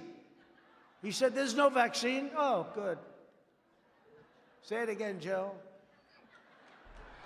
Now, I don't think he said that, frankly, in a malicious way. I really don't. I actually believe he said that because he didn't really know what the hell was happening. But and people believe this. That's the craziest part. never let them forget this was us. We did this. And the distribution is moving along according to our plan. And it's moving along really well. We had the military, what they've done, our generals and all of the people, what they've done is incredible. But remember, you know, we took care of a lot of people, including, I guess, on December 21st, we took care of Joe Biden because he got his shot. He got his vaccine. He forgot. It shows you how unpainful that vaccine shot is. So everybody go get your shot. He forgot. So it wasn't very traumatic, obviously, but he got his shot. Unpainful? And it's good that he got his shot. Last year, I predicted to you that the extremism, corruption, and incompetence of the Biden administration would be literally unprecedented in American history. Unfortunately, he has proven me 100% right. Already, as president, Biden has urged Congress to pass legislation shredding your Second Amendment. Your Second Amendment is in far bigger trouble than you know. And for 4 years, I fought like hell to save Yeah, at least he told everybody to get their shot. And we saved it 100%. We saved it. He signed an order to conduct politically correct far-left indoctrination trainings in every department of the federal government, including the U.S. military, after I had terminated these horrible things that were being preached to our military. And he wants it to go forward. It's insane. Within his first few hours, Biden eliminated our national security travel bans on nations plagued by terrorism. His first priority was to open our borders to unvetted travelers from Libya, Yemen, Syria, Somalia, and many other countries where strict vetting cannot. He already got it. He don't need a shot. Countries that have tremendous problems, countries with tremendous terrorism. This entire Lonely Raccoon, this entire convention We told those countries, sorry, is straighten out your dedicated act. We don't to want people who coming in raided the Capitol. where they had an ideology or a problem. We just couldn't Right on, have Pro it. Gamer. Thanks for coming and It was hanging out. Incredible how it worked was incredible. and he terminated it. We had to get it approved. It went all the way up to the Supreme Court of the United States. We got it approved, and he terminates it. In addition, he's already increased refugee admissions by nearly 10 times, but in effect, it'll soon be hundreds of times as millions of people flow up Millions. through our soon-to-be open borders. And by the way, the Border Patrol and ICE, these are some of the great heroes of our country. These are incredible people. He's not going to address I got to know him January very 6th. well. His lawyers probably Still told him cannot not go to. out to eat at local restaurants, but Joe Biden is bringing in thousands upon thousands of refugees from all over the world. People He's in Florida, so he's going to focus on the border we don't thing. have crime records. We don't have health records. Mexicans are coming in and raping your kids and selling them drugs and robbing you and killing you. That's going to be the vast majority of the rhetoric. I would go to Dover and I would see caskets, coffins coming in. I'd see the parents and the wives and the husbands. I would see the kids. Endless wars, 19 years in Afghanistan. We have it down to almost nothing left, and I hear they might want to go back in. Iraq. Remember I used to say, don't go in, but if you're going to go in, keep the oil. Well, we went in and we didn't keep the oil. We had made historic peace deals in the Middle East like nobody thought were even possible. He's just a Not a complete drop buffoon. of bloodshed. But I can't even say that because he knows that the shit that he's saying is not true. But he also, at the same time, knows that he's going to get this reaction. And by the way, not one American soldier has been killed in Afghanistan in over a year. Think of that. Not one. Those troops have largely come home. At the same time, the new administration unilaterally withdrew our crippling sanctions on Iran, foolishly giving away all of America's leverage before negotiations have even begun. Leave the sanctions, negotiate. Does anybody understand what I'm saying here? Yeah, argue with people at Are there any gunpoint. good business people? You don't have to be a good. Are there any bad business people? They took off the sanctions. They took off the sanctions. They said, well, we're going to not have any sanctions. Let's negotiate a deal. Yeah, let's negotiate. Let me put the gun away, and then we can negotiate. He's literally saying that it's wrong to not hold people at gunpoint No, when you you're do that. You make a deal, and then you do what they want. negotiating with I will tell you something, and I said it. Had we had a fair election, the results would have been much different, and we would have had a deal. We would have had a deal with Iran within the first week. They wanted those sanctions off. He took them off for nothing, for nothing. Now you watch how tough they negotiate. In another horrendous surrender, he agreed to get back into the World Health Organization. Wow. Just for wow, approximately dude. $500 million a year, which is what we were paying. When I withdrew from the WHO, and you know the whole story with that, they called it badly. They really are puppets for China. Wow. They called and they wanted us to stay in. I said, how much are we paying? Approximately $500 million. How much is China paying? A much larger in terms of population country. Sir, they're paying $39 million. I said, why are we paying $500 million and they're paying $39? I could tell you why, because the people that made the deal are stupid, that's why. So,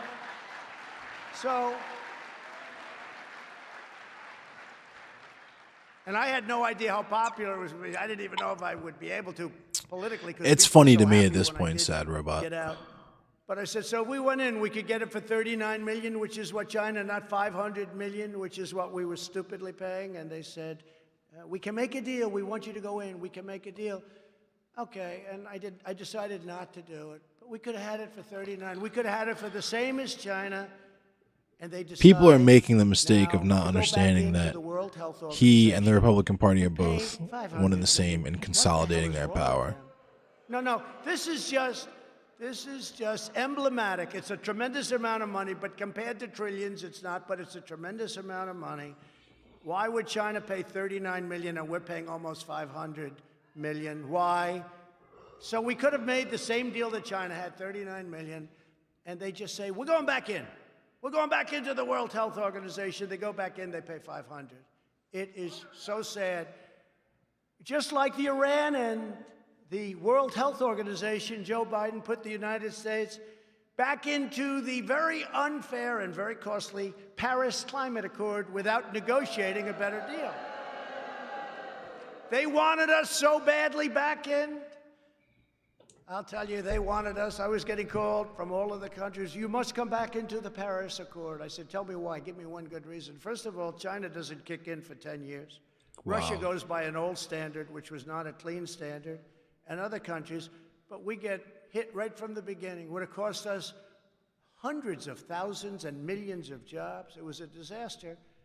But they go back in. I could have made an unbelievable deal and gone back in, but I didn't want to do that. Surrendering millions of jobs and trillions of dollars to all of these other countries, almost all of them, that were in the deal. So they have favorable treatment. We don't have favorable treatment, and we just said, we're going back in.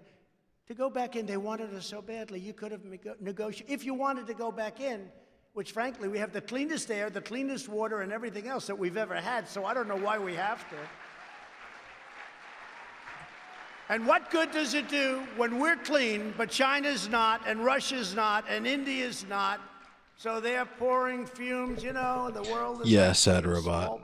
It's only painful to watch because you know that the Democrats have learned nothing from any of this. They're going to lose in 2022, and they're probably going to lose in 2024. They could have made a great deal. If they were going to go back in, that's fine.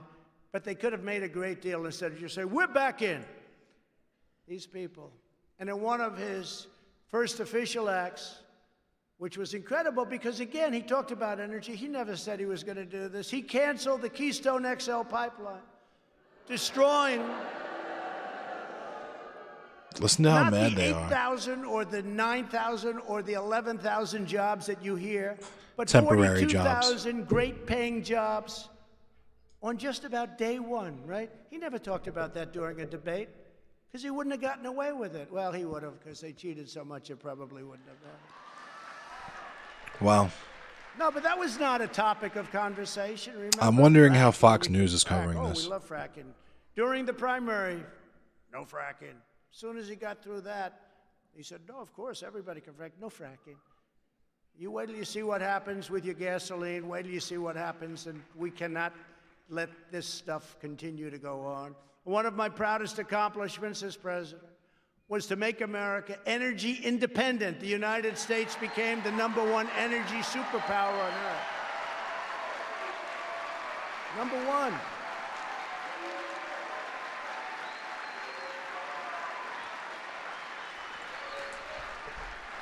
Became #1. Bigger than Saudi Arabia, bigger than Russia by a lot. We left them all in the dust. They were all in the dust. But if the Democrats have their way, we are heading from energy dominance to energy disaster. That's what's happening. You have to see what's going on.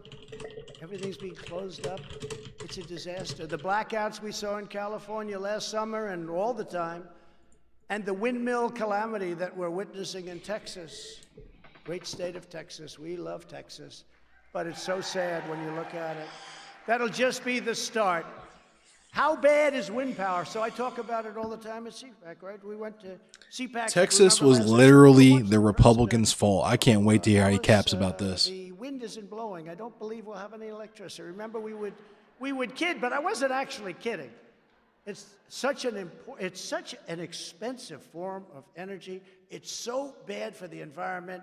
It kills the birds. It destroys the landscapes. And remember, these are structural columns with fans on them. They wear out, and when they wear out all over the country, you see them. Nobody takes them down. They're rotting. They're rusting. How this is environmentally good for our country, and it costs many, many times more than natural gas, which is clean. It costs many more and can fuel our great natural factories. gas is clean. Wow. And solar, I love solar, but it doesn't have the capacity to do what we have to do to make America great again. Sorry, it just doesn't have it. Under the radical Democrat policies, the price of gasoline has already surged 30% since the election. and we'll go to $5, $6, $7, and even higher. So enjoy that when you go to the pump, and they'll say, that'll be about $200 to fill up your van. You'll go to this, remember they used to go to so the George little Bush gas small prices. vans. They got away from the big ones that everybody wanted. They went to the small ones. Well, you know what? Probably a good investment as long as these guys have their say, because, you know, it's a shame what's happening. Energy prices are going to go through the roof, and that includes your electric bills. That includes any bill having to do In with Texas, energy for at sure. this cost. We will now be relying on Russia and the Middle East for oil. And they talk about Russia, Russia, Russia. What's better than what this guy's done for Russia? I had oil where they were actually paying you to take it, okay? You know, that was a little, remember they were going to give you 37 a barrel, but you had to take it away. You had free oil almost for a period of time, and one way I was proud of it, but we also had to save the energy industry, and it worked out well. And I dealt with Russia and Saudi Arabia, and they cut back on production, and we got it back up. But now it's going the opposite, because now they're taking this incredible energy independence away from the people of our country, and you're going to see costs go like you have never seen them go before. It's a very sad and very stupid thing that they're doing. The Biden policies are a massive win for other oil-producing countries and a massive loss for the United States and our great citizens. Joe Biden and the Democrats are even pushing policies that would destroy women's sports. Here we go. A lot of new records are being broken in women's sports. Hate to say that, ladies, but got a lot of new records. They're being shattered. You know, for That is years, false. the weightlifting, every ounce is like a big deal for many years. All of it. They had to cut it off? What happened? Did they just cut it off because it was getting too much? Come on now, we're just getting to the good stuff. What's happening? What is happening? It's not good for women. It's not good for women's sports, which worked so long and so hard to get to where they are. The records that stood for years, even decades, are now being smashed with ease. Smashed. If this is not changed, women's sports, as we know it, will die. They'll end. It'll end. What coach, if I'm a coach, you know, I want to be a great coach. What coach, as an example, wants to recruit a young woman to compete if her record can easily be broken by somebody who was born a man? Here we go. Oh, why is it doing this? Oh, this sucks. Those coaches around, right? They are around. They won't be around long because they're going to have a big problem when their record is, we're 0-16, but we're getting better. No, I think it's crazy. I think it's just crazy what's happening. We must protect the integrity of women's sports. So important. So important. Women's high school intramural sports, wrestling and weightlifting is of tantamount importance, and that's why we have to take rights away from trans people and let them die and force them back into the penumbras of human society. Is that controversial? You know, somebody said, well, that's going to be very controversial. Yeah, I guess CPAC said, cheaped out okay. on an ISP. You haven't heard anything yet.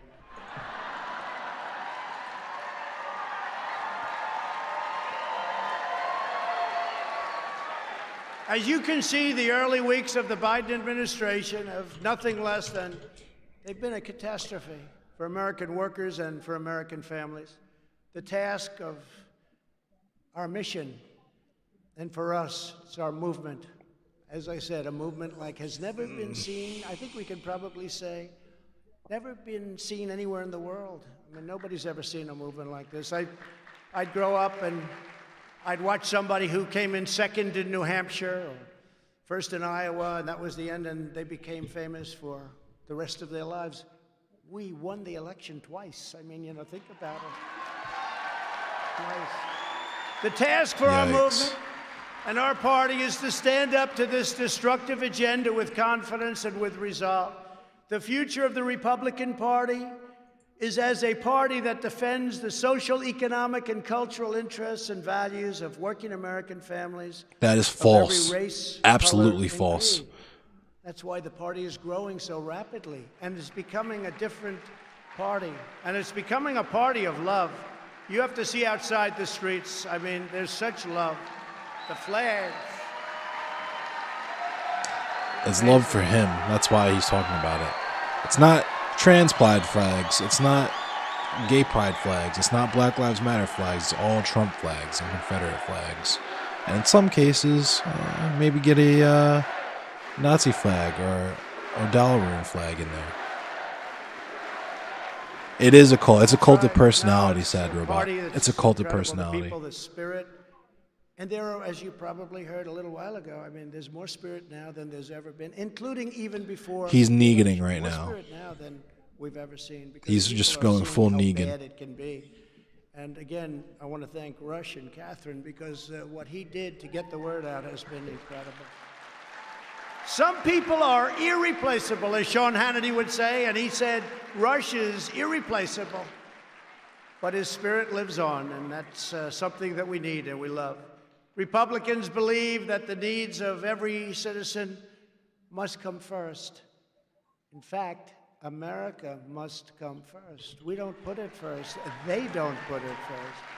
Over the past 4 years, my administration delivered for Americans of all backgrounds like never before. Like never before. Negan from We built the strongest Walking economy in the history of the world, raised wages, and achieved the lowest African American, Hispanic American, and Asian American unemployment rates ever recorded. Thanks for the like, Joe. It was so great for everybody of all backgrounds that even after the China virus, we are leading. China virus. Dude, this fucking... I'm going to find this on YouTube or something because this is like unbearable. We came roaring back, and now our stock market and your 401ks are again at record levels, higher than ever before, actually. Many people have asked, what is Trumpism? A new term being used more and more. I'm hearing that term more and more. I didn't come up with it. But what it means is great deals, great trade deals, great ones. I didn't come up with it. But what it means is great deals, great trade deals, great ones. Not deals where we give away everything, our jobs, our money. Like the USMCA replacement of the horrible NAFTA. NAFTA was one of the worst deals ever made, probably the worst trade deal ever made. And we ended it. You know, a lot of people forget. We ended it. Now I don't know if you guys can see the comments. MCA, Mexico, Canada. It's incredible what it's done for our farmers who are doing fantastically. Nuts. Did you see grain prices and grain sales are at an all-time high? Wheat, all-time high. So many elements of farms and farmers, and they love me. And remember, it's going to be very close in Iowa. Well, it wasn't close. We won in a landslide, Iowa, because our farmers know and they put up with it, and we did a lot of work with the tariffs and all these things that we had to do to get it, and now the farmers are doing great, but they're setting records. It means low taxes and eliminating job-killing regulations, Trumpism. It means strong borders, but people coming into our country based on a system of merit, so they come in and they can help us, as opposed to coming here and not being good for us, including criminals, of which there are many. It means no riots in the streets. It means law enforcement. It means very strong protection for the Second Amendment and the right to keep and bear arms. It means support for the forgotten men and women who have been taken advantage of for so many years, and they were doing great. They were doing great before that horrible thing from China came in and hit us, and now they're starting to do really well again. You know, if you think about it, we built the economy twice. We built it then, and then like every other country in the world, it went down, and then we built it again. Now it's higher in many ways, certainly in the stock market, it's higher in many ways than it was before. That's because of the foundation. And no country comes even close to competing with our comeback.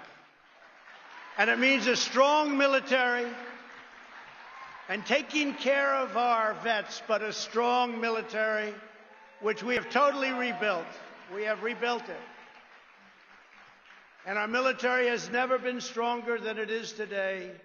It was tired, it was depleted, it was obsolete, and now we have the best brand new equipment ever made. And it was all produced right here in the USA. Isn't that nice? And we take care of our vets. You know, we had a poll recently just before leaving office. The vets had a 91% approval rating for the way we took care of them. That's the highest number in the history of the polls. I doubt that very much. On top of all of that, we have even created the Space Force, the first new branch of the United States military in nearly 75 years.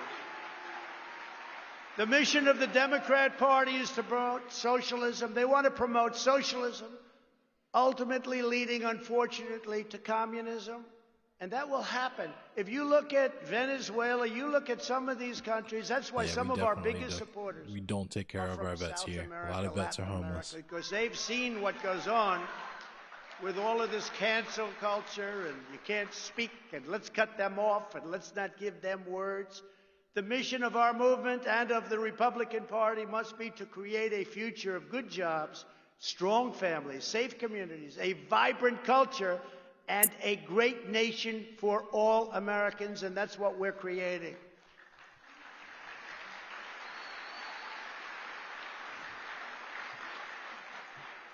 Their party is based upon unvarnished disdain for America, its past, and its people. You see that happening. It's horrible the way they treat the legacy of our country, the culture of our country. Our party is based on love for America and the belief that this is an exceptional nation blessed by God. Yeah, the stage is shaped like a Nazi symbol. That's why there's so We much take talk. great Like, pride in our I country. really wish people would take all We of this teach shit the more truth seriously about than they history. do. I We genuinely celebrate our rich heritage and national traditions. We Yep. honor Heritage and George national Washington, conditions. Abraham Lincoln, Thomas Jefferson, Yep, and and there's the all mythology. national heroes. And of course, we respect our great American flag.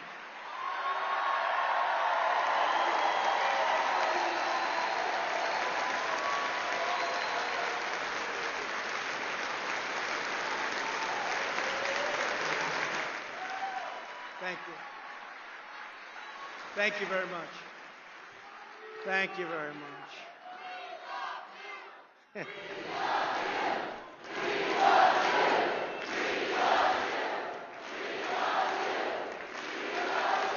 This shit's scary. He had to go to Florida to do this, though, to make it seem as big as it is. They would only do this in a place like Florida. Thank you very much. So nice.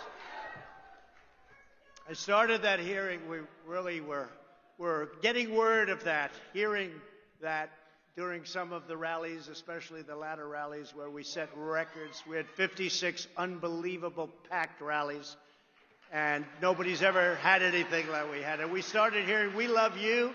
And I asked somebody, you know, because we really liked Ronald Reagan, right? He was a great president. We had others. But I said, did anybody ever say that to Ronald Reagan or to any of our great? And to the best of all of these political professionals' knowledge and pollsters, nobody's ever heard that chant before, Matt. Wild. So it's an honor. Believe me, it's an honor. It's a great honor. It's a great honor. Wild. You know, when you think about "we love you," you're saying that about, I hate to say it, am I a politician? I don't know. Maybe I'm a politician. I hate to admit it, but that's really, it's an honor that you would say it. We believe in patriotic education and strongly oppose the radical indoctrination of America's youth. It's horrible. We are committed to defending innocent life and to upholding the Judeo-Christian values of our founders and of our founding. Wild.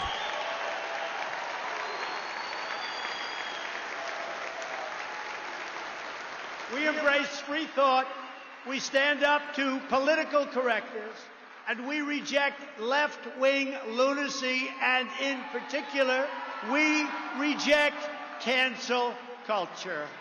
Wild. Just all the talking points. All the typical We talking know points. that the rule of law is the ultimate safeguard, and we affirm that the Constitution means exactly what it says, as written, as written. They want to change it. They want to change it. They want to get That rid would be of it, scary if frankly. you live in the middle of Trump country. We believe My in law and grandmother order. lives We in, believe that the Dayton, men and Ohio, women of and law it's enforcement scary are traveling out heroes there through who West truly Virginia, through deserve our Pennsylvania, absolute support. through We rural don't Ohio. defund the police. We are not defunding the police. We believe in standing up to China, shutting down outsourcing, bringing back our factories and supply chains, and ensuring that America, not China, dominates the future of the world. That's what's going to happen. America dominates the future of the world. And by the way, we took in hundreds of billions of dollars from Sheesh. China. During my administration, they never gave us 10 cents. It was a one-way street. We took in hundreds of billions, and during negotiations, they would say, look, the one thing, we don't want any more of these tariffs. Those tariffs, we took in so much money. And what happened is they became competitive. So what happened with people, they wouldn't go to China. They'd build a lot of it back in our country. They would make it here instead. And in addition to that, we were taking in billions and billions and billions of dollars from China.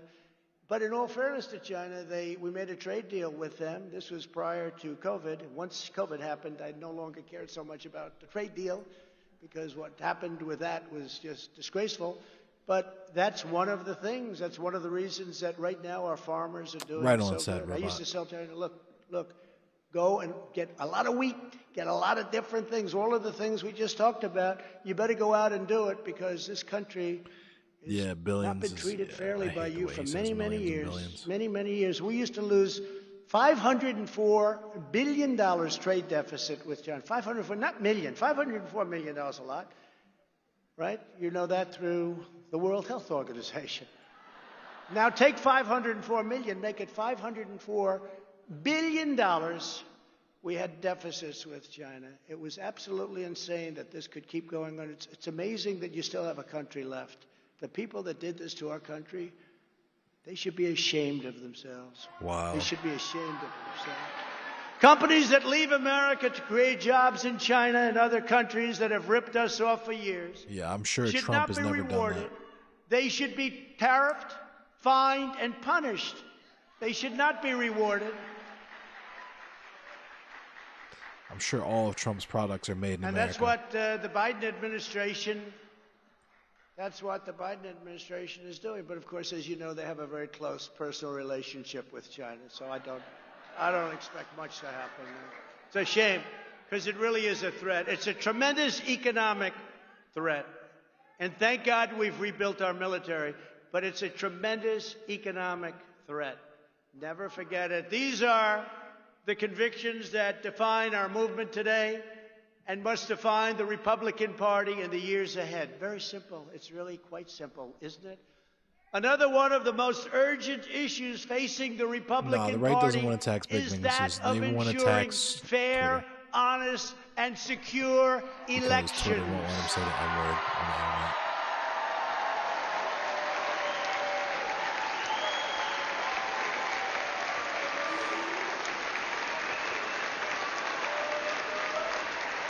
Such a disgrace, such a disgrace. Such a disgrace.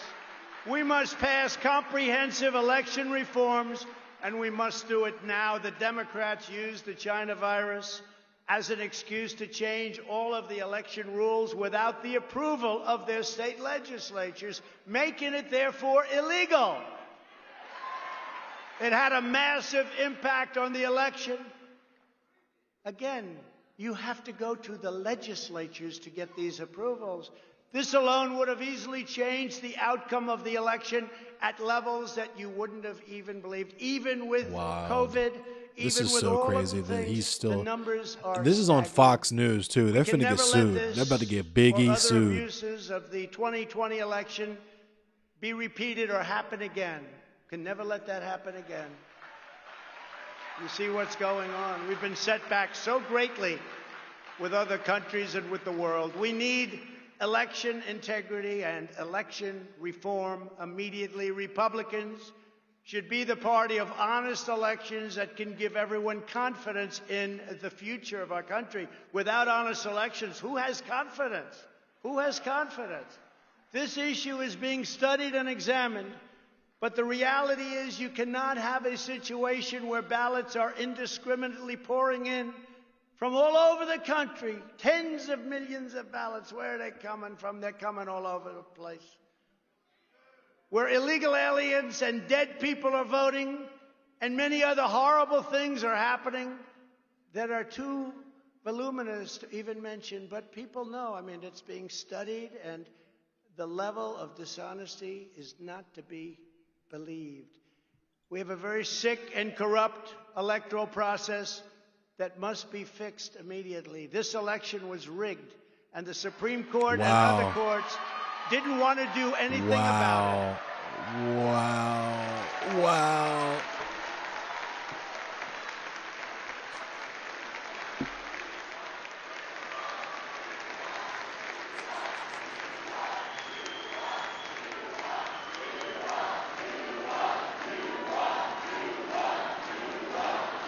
This is not good.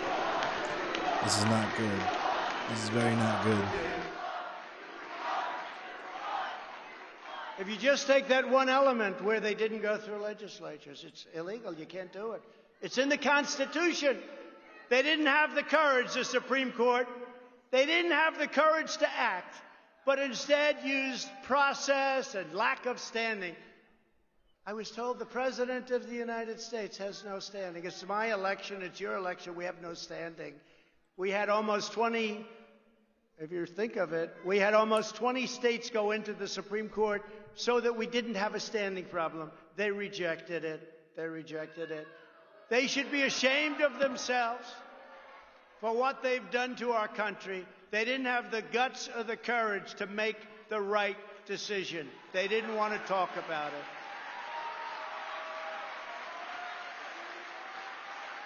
Okay. You had the case led by the great state of Texas. 18 states went in. You don't have standing. Oh, let's not talk about it. They didn't have the guts to do what should be done. And that's on top of all of the other forms of cheating, but this is the most basic of all. They would have local courts and local politicians Thank you for the change follow, rules Matt in some cases a day or two before the election. This should never be allowed to happen to another presidential candidate or presidential race. Should never be allowed to happen. This is so wild. Today I want to outline the steps that we must take So insanely crazy. to have an election system in this country that is honest, fair, and accurate. We need one election day, not 45, 30.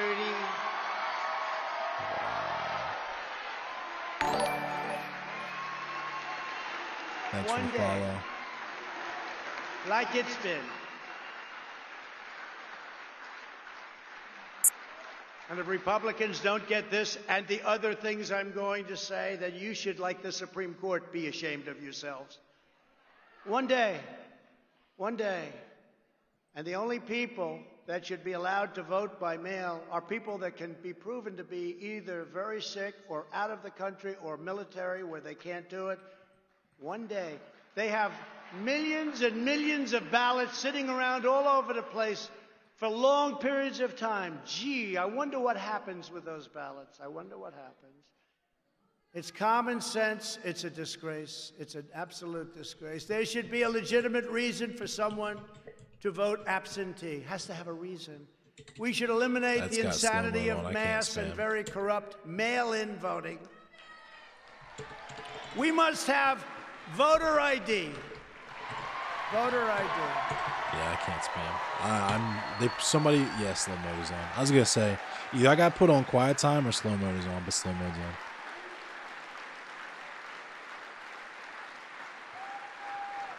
You know, to get into the Democrat National Convention, when they had the convention, you needed voter ID.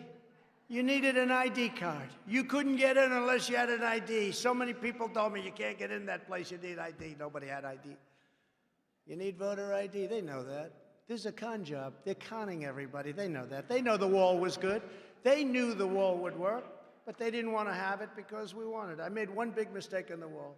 I should have said, We will not have a wall. And then they would have said, let's build a wall. I made a big mistake. I made a big mistake. I'm sorry. Took us a year and a half extra because of that mistake. We will not have a wall. We need a wall immediately, said Chuck Schumer. We need universal signature matching. They want to pass a bill where you don't have to match signatures, where signatures don't mean anything. Now, This they know is it's so all, just like with the insane. wall. I'm wondering just like how with Fox voter News is ID, gonna when deal you with need this. to go into anything that's Democrat-run, you need it. But for voting, which is our most sacred institution, they don't want to let you have it. There should be a 100% requirement to verify the citizenship of every person who votes. And there must be a chain of custody protections for every ballot. This is so crazy. Every ballot. Yeah, he's still talking. Excuse me. He's And gonna you saw talk for what a long happened time. in He's gonna Detroit talk and for a while. Philadelphia. He's probably going to talk for at least another hour. And many other places, swing states mostly, all over, but swing states mostly. You saw what happened. You saw what was going on. Yeah, You so saw much that to more talk about. people, you take a look at the votes. When you have more votes than you have people, that's a problem, right? Is that a problem? You know, we have a little problem adjusting in Detroit. We seem to have more votes than we have people. A lot more votes. An election-changing number. We're not talking about a number where you can't. No, these are election-changing numbers. In Pennsylvania, they had hundreds of thousands of more votes than they had people voting. What's that all about? What's that all about? Cheating, they say. Yeah, I'd say so. Wow.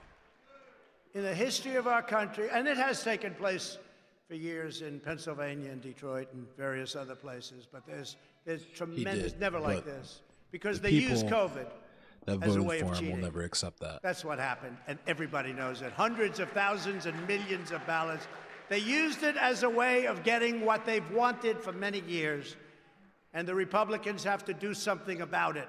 They better do something about it. Our election process is worse than that, in many cases, of a third world country. You know that. You saw what was going on. Even if you consider nothing else, it is undeniable that election rules were illegally changed at the last minute in almost every swing state, with the procedures rewritten by local politicians. You're not allowed to do that. And local judges. They want more time, they want this, they want that, all done by local politicians or local judges, as opposed to state legislatures as required by the Constitution of the United States. And these are numbers that are massive. These aren't Right, little pro numbers. gamer. These are numbers that in each state is a transformative number. It changes the outcome of the election. And it's not close. It's not even that they're bad Regardless of your people. It's just political that they're views, this so should concern open to you the as idea a of being made the constitutional center matter. of all policies. And the Supreme Court, again, didn't have the guts or the courage to do anything about it. And neither did other judges.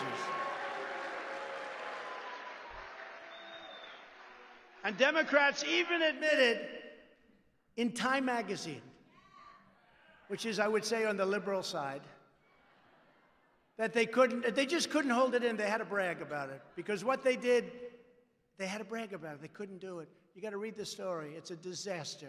It's a disaster for our country that we can allow something so corrupt to happen. Read that article. I really encourage you. You read that article. Yet all of the election integrity measures in the world will mean nothing if we don't have. He is mad he got teabagged. He can't that's stop where talking we're about at how now. they cheated. If Republicans can be censored for speaking the truth and calling out corruption, we will not have democracy, and we will have only left-wing tyranny. And we can do this. We can do this. We're smarter than they are. We're tougher than they are. For some reason, we just don't. We don't get it done. We let them attack our businesses, and we don't attack their businesses. I believe your numbers are bigger than their numbers, but you're nicer than they are.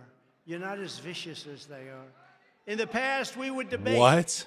I would have it. I'd debate. You've seen me for many years. They throw something. I debate. They debate. Who knows who wins? You know, people go, they vote, they see what happens. But they would have an idea. They would disagree. The public would hear it. the debate and discourse would take place, and then somebody would make a decision. You would win, you would lose. The public would make up its mind, but now there is no debate because they refuse to allow our side to even speak or be heard. Because you're wrong and you lie, Because we and have you know that people will just easy believe you. victories in a debate. Very easy victories. It's called common sense. It's called other things. There it but is. It's called See? common sense. So they don't want a debate. The time has come to break You up should big not- tech monopolies make and no restore mistake, fair competition. you're under no obligation to preserve the First Amendment rights of neo-Nazis. They count on you giving them the freedom of speech to say these things that they know are Republicans, lies. conservatives must open up our platforms and But the repeal veracity of their Section statements is not 230 being liability protection. The ability to normalize their disgusting positions is what the important And if the part is. federal government refuses to act, then every state in the union where we have the votes, which is a lot of them, big tech giants like Twitter, Google, and Facebook, should be punished with major sanctions whenever they silence conservative voices.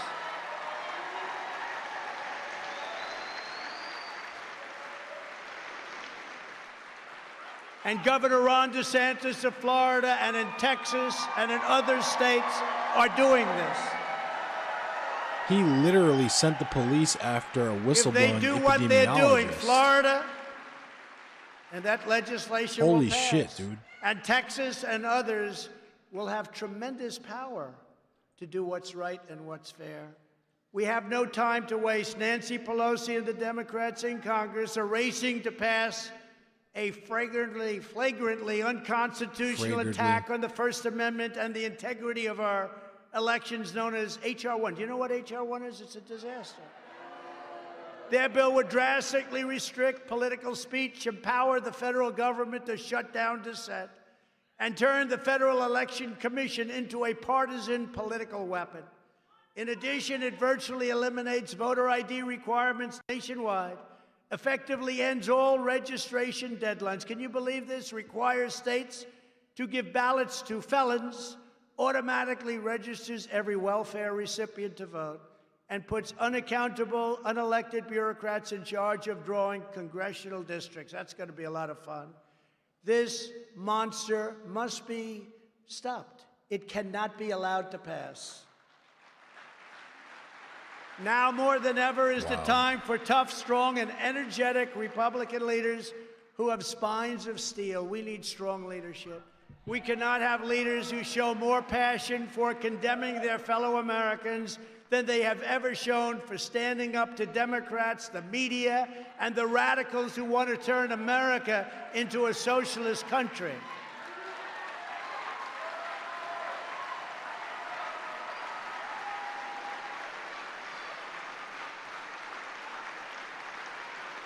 Instead of attacking me and, more importantly, the voters of our movement, top establishment Republicans in Washington should be spending their energy in opposing Biden, Pelosi, Schumer, and the Democrats. The thing is he doesn't include Jeff Bezos in the term welfare recipients, even though Jeff Bezos paid no money in taxes and got money back from taxes. You'd actually be successful, as you do on attacking me in many cases. The Democrats don't have grandstanders like Mitt Romney, Little Ben Sass, Richard Burr, Bill Cassidy, Susan Collins, Lisa Murkowski, Pat Toomey. And in the House, Tom Rice, South Carolina, Adam Kinzinger, Dan Newhouse, Anthony Gonzalez, that's another They're getting beauty. primaried. Fred Upton, They're Jamie definitely getting Herrera primaried. Butler, Peter Meyer, John Katko, David Valadeo, and of course the warmonger, a person that loves seeing our troops fighting, Liz Cheney. How about that? This is pretty intense. I've never heard. The good news is in her I'm, state, like, she's shocked. been censured, and in her state, her poll numbers have dropped faster than any human being I've ever seen. So hopefully they'll get rid of her with the next election. Get rid of them all. Democrats are vicious. Remember this, it's true. Democrats are vicious. He said evil. Well, there is evil there. But they're vicious, Wow. they're smart, and they do one thing. Got to hand it to them. They always stick He's together. naming You them don't have 'cause he's Mitt petty. Romneys in the He group. wants them to They always individually stick face together. consequences for not helping him Fortunately, cheat. for the Republican Party, the Democrats have horrible policies like open borders, sanctuary cities, defunding the police, and the ridiculous, totally ridiculous, Green New Deal. So they stick together, they're smart, they're vicious, they got everything going, but their policies are no good. So hence we have, congratulations, the Republican Party. Wow. He's not wrong, though. The Democrats are going to lose if they fuck After up this, over they the may next not 2 years stick the with way those they've been policies. fucking We up have over to the be last careful. month. No, their policies are horrible. Think of it. Defund the police. How did that work out? But if Republicans do not stick together, the rhinos that we're surrounded with will destroy the Republican Party and the American worker and will destroy our country itself. The rhinos, you know, Republican in name only. But the Republican Party is united. The only division is between a handful of Washington, D.C. establishment political hacks and everybody else all over the country. I think we have tremendous unity. When you look at the crowds outside that want your seat so badly, they will take your seat in 2 seconds. They want your seat. Congratulations. Congratulations on getting in, by the way. I'm very impressed. And that's why I'm announcing that I will be actively working to elect strong, tough, and smart Republican leaders.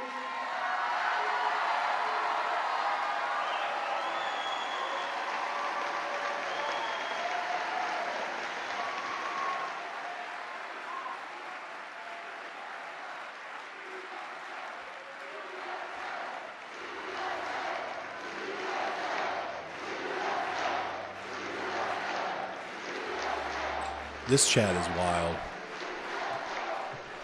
I'm gonna hit him with a Speaking of communism that, win. I heard Jim Jordan did a great job, Just to right? get him salty. I heard that from Mark Meadows.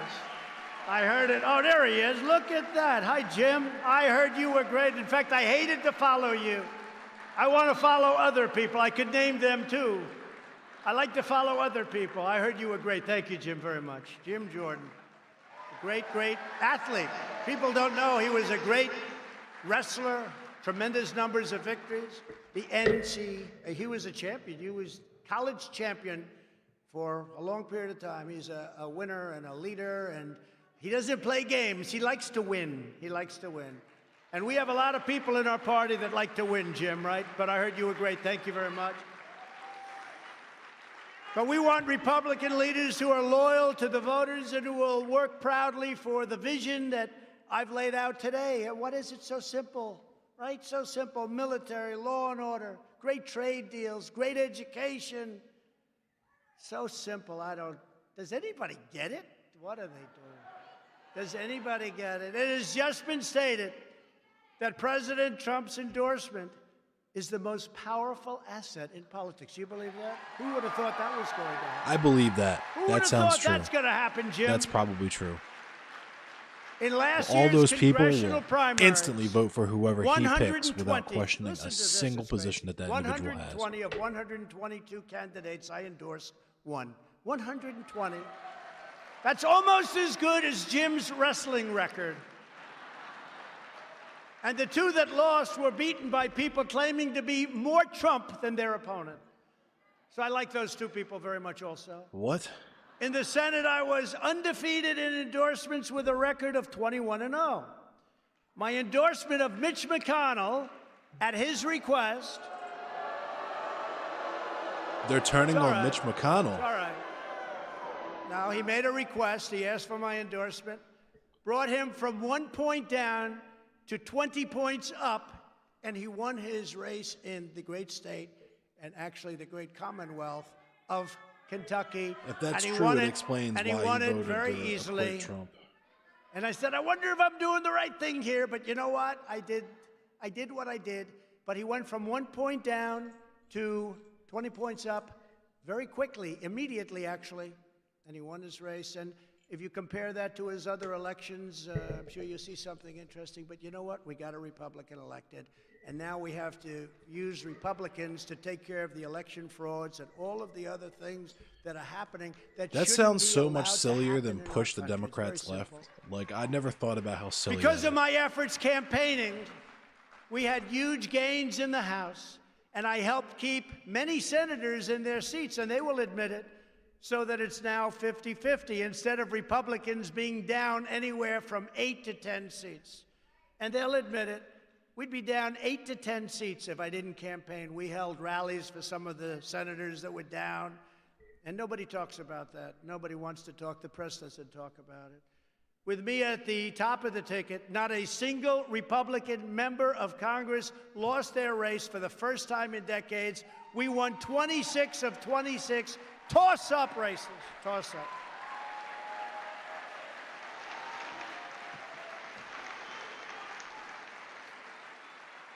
Think of that, 26 of 20, and those are toss-up. Those are races that could go anywhere. Wild. We were expected to lose 25 seats, and instead we won 15 seats, and almost, oh, why couldn't we have done a couple of more? Almost cost Crazy Nancy her job.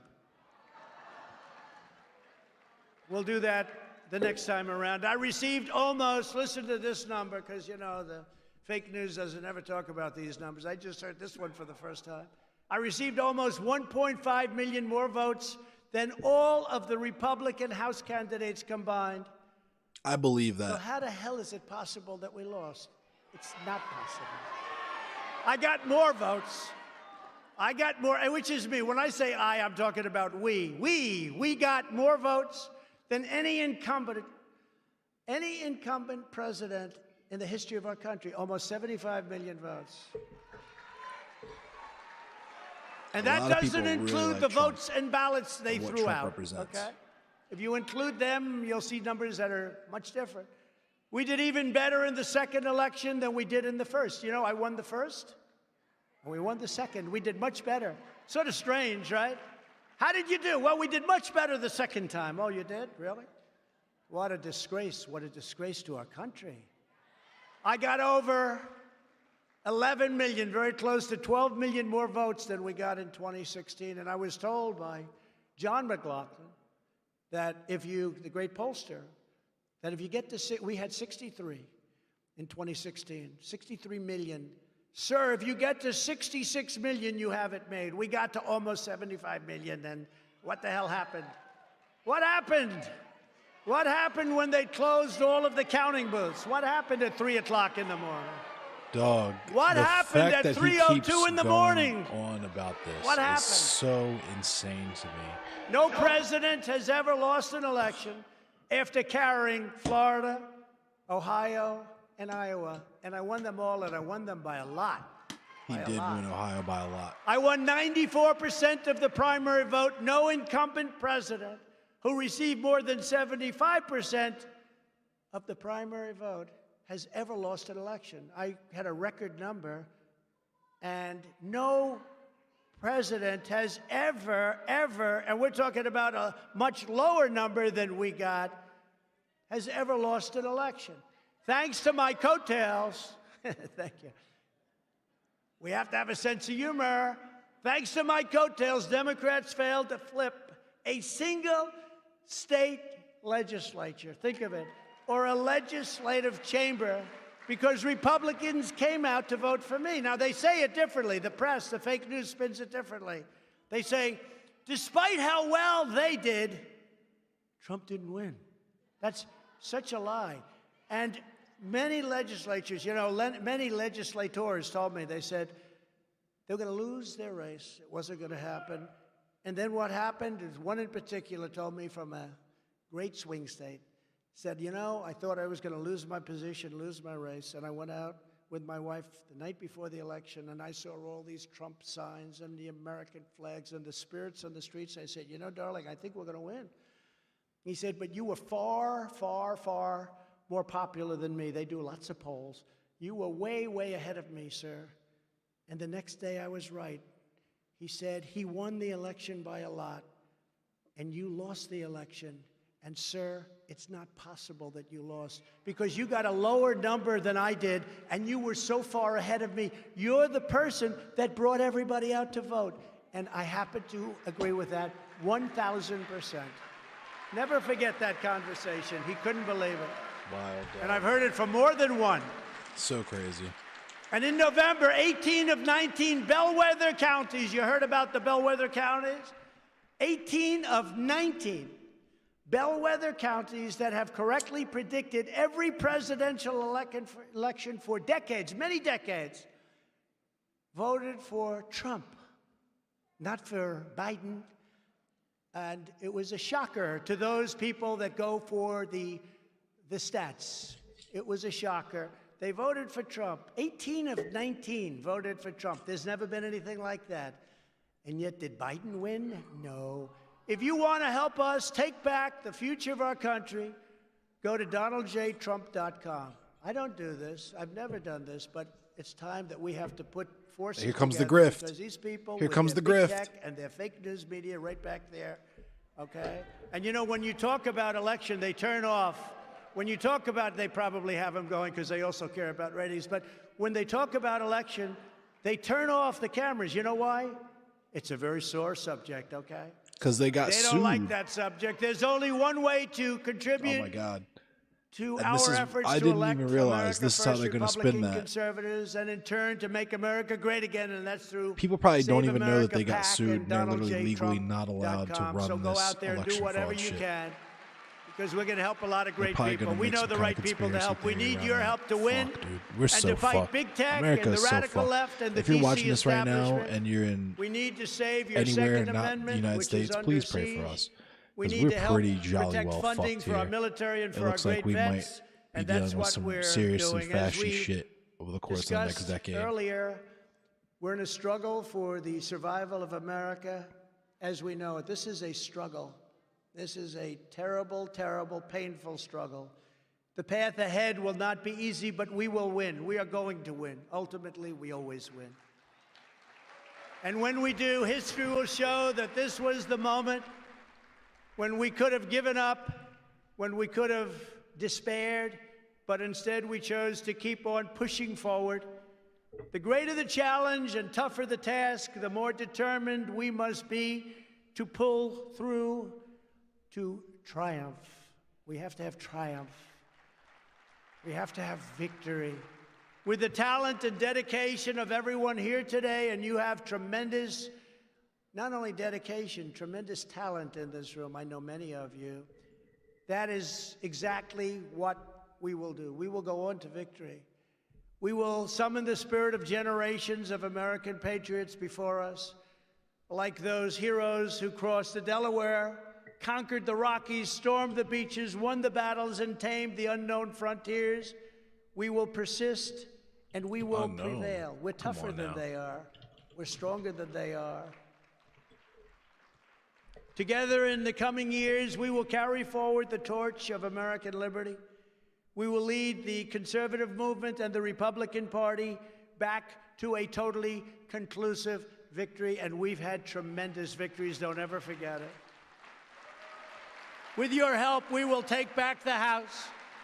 We will win the Senate, and then a Republican president will make a triumphant return to the White House.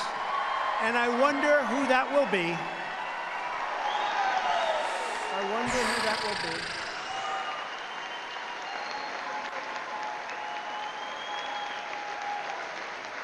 Who will that be? I wonder.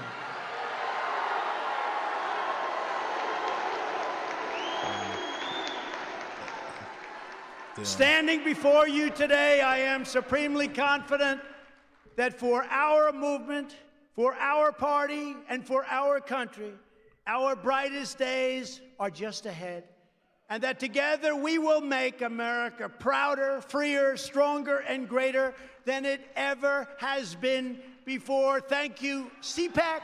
God bless you, and God bless America. Thank you all. Thank you.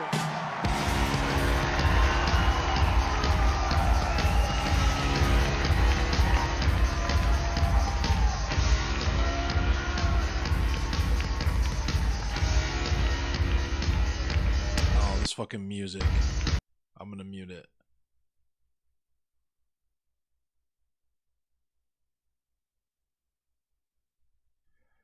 Oh my god. It's for real like a WWE script. It's like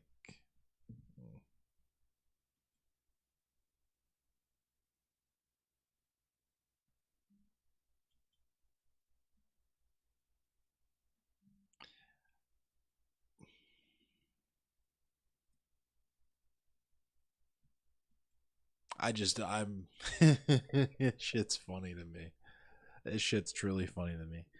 Like, I don't know, dog. The fact that we're a month into the Biden presidency, and so the optics around the Democratic Party are really important, like super, super important, because that's the only opposition party to this shit, right? Without the Democratic Party, who challenges the Republican Party? Like, the fucking Green Party? You're really gonna vote Green Party in 2024? Okay. Libertarian Party? You genuinely want to fucking vote Libertarian? You're gonna vote Porcupine in 2024? Yeah, alright. And local elections, eat a dick. Like, you're not voting, you're voting red or you're voting blue, and you're fucking going to be grateful for the opportunity to do so, right? So it's very important that we sanitize the Democratic Party, according to the liberals, but we can't do that by actually having the Democratic Party like do anything, like even fulfilling their own vapid and fucking baseline ass bare ass minimum campaign promises, right? $2,000 checks, right? That would be nothing for the United States government to do. The thing is, they can't just give us $2,000 checks. It's way more complicated than that, right? Because there's no infrastructure by which to do that. So how are you doing that, right? Are you gonna fucking have someone stand at the post office with debit cards with $2,000 a piece on them, or are you gonna fucking do it by tax returns? But then you are fucking cutting off at the legs all the Americans that don't do taxes, right? So people who work under the table, just you would be surprised how many people work but don't do taxes traditionally. Undocumented workers, obviously, like there's just the number of people that affects is fucking pretty sizable when you think about what America's actual GDP is produced by.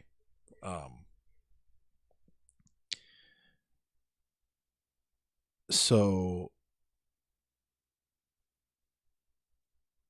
they find it more profitable to gamble on that shit being so terrible that we know we have to vote for them anyway, than to actually do things that make us want to vote for them and support them. And I find that extraordinarily fucking cynical, and it's kind of depressing, honestly. Not really depressing in a way of like it affects my day-to-day life, because obviously my day-to-day life is affected by my class, but it's depressing in a way that it truly drives home the point that we have to be truly self-reliant in this shit. And this is part of the reason that I have the politics that I do, is like, we're not going to get any external help. Like, I feel like there's a myth that liberals believe where like there's a good idea, right? So like $15 minimum wage, right? We've been having the $15 minimum wage fight for so long that $15 minimum wage isn't even technically, is not itself really a livable wage anymore, honestly, depending on where you live. But people are so like misled by the shitty sanitized version of history we get in like elementary school and middle school, and of course Hollywood and shit, where they think like there's this good idea and other people also have this good idea, and then we all just kind of vote or something to have this good idea implemented, and then the bad people who are doing the bad stuff, they don't do the bad stuff anymore. Yay, we did it. And like, what's that goofy ass fucking saying, like, good ideas don't require force? Like, yeah, okay. That's why you get up and fucking go do whatever god awful fucking job you probably do early in the morning, waking up at like 5-6 a.m. is because you're not being forced to do that. Yeah, you're not being forced. If you work for minimum wage, you're totally not being forced to work for fucking like $7.25 an hour. There's no external reason why you get up and go to do your job. You do your job entirely because you love what you do, and it has nothing to do with your ability to pay your bills or like keep shelter over your head. You know what I mean? Like, everybody just loves their jobs at all times, 100% of the time.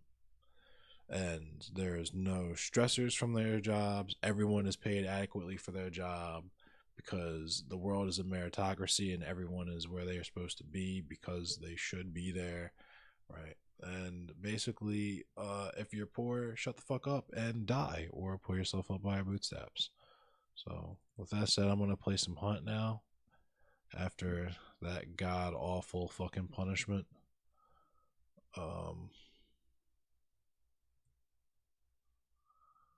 Wait, is there still CPAC going? Is there more CPAC? No, there isn't. Thank fucking God. My nose was gonna start bleeding.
I'm gonna end the stream and start another one. That feels like the easiest thing to do for YouTube and stuff. So,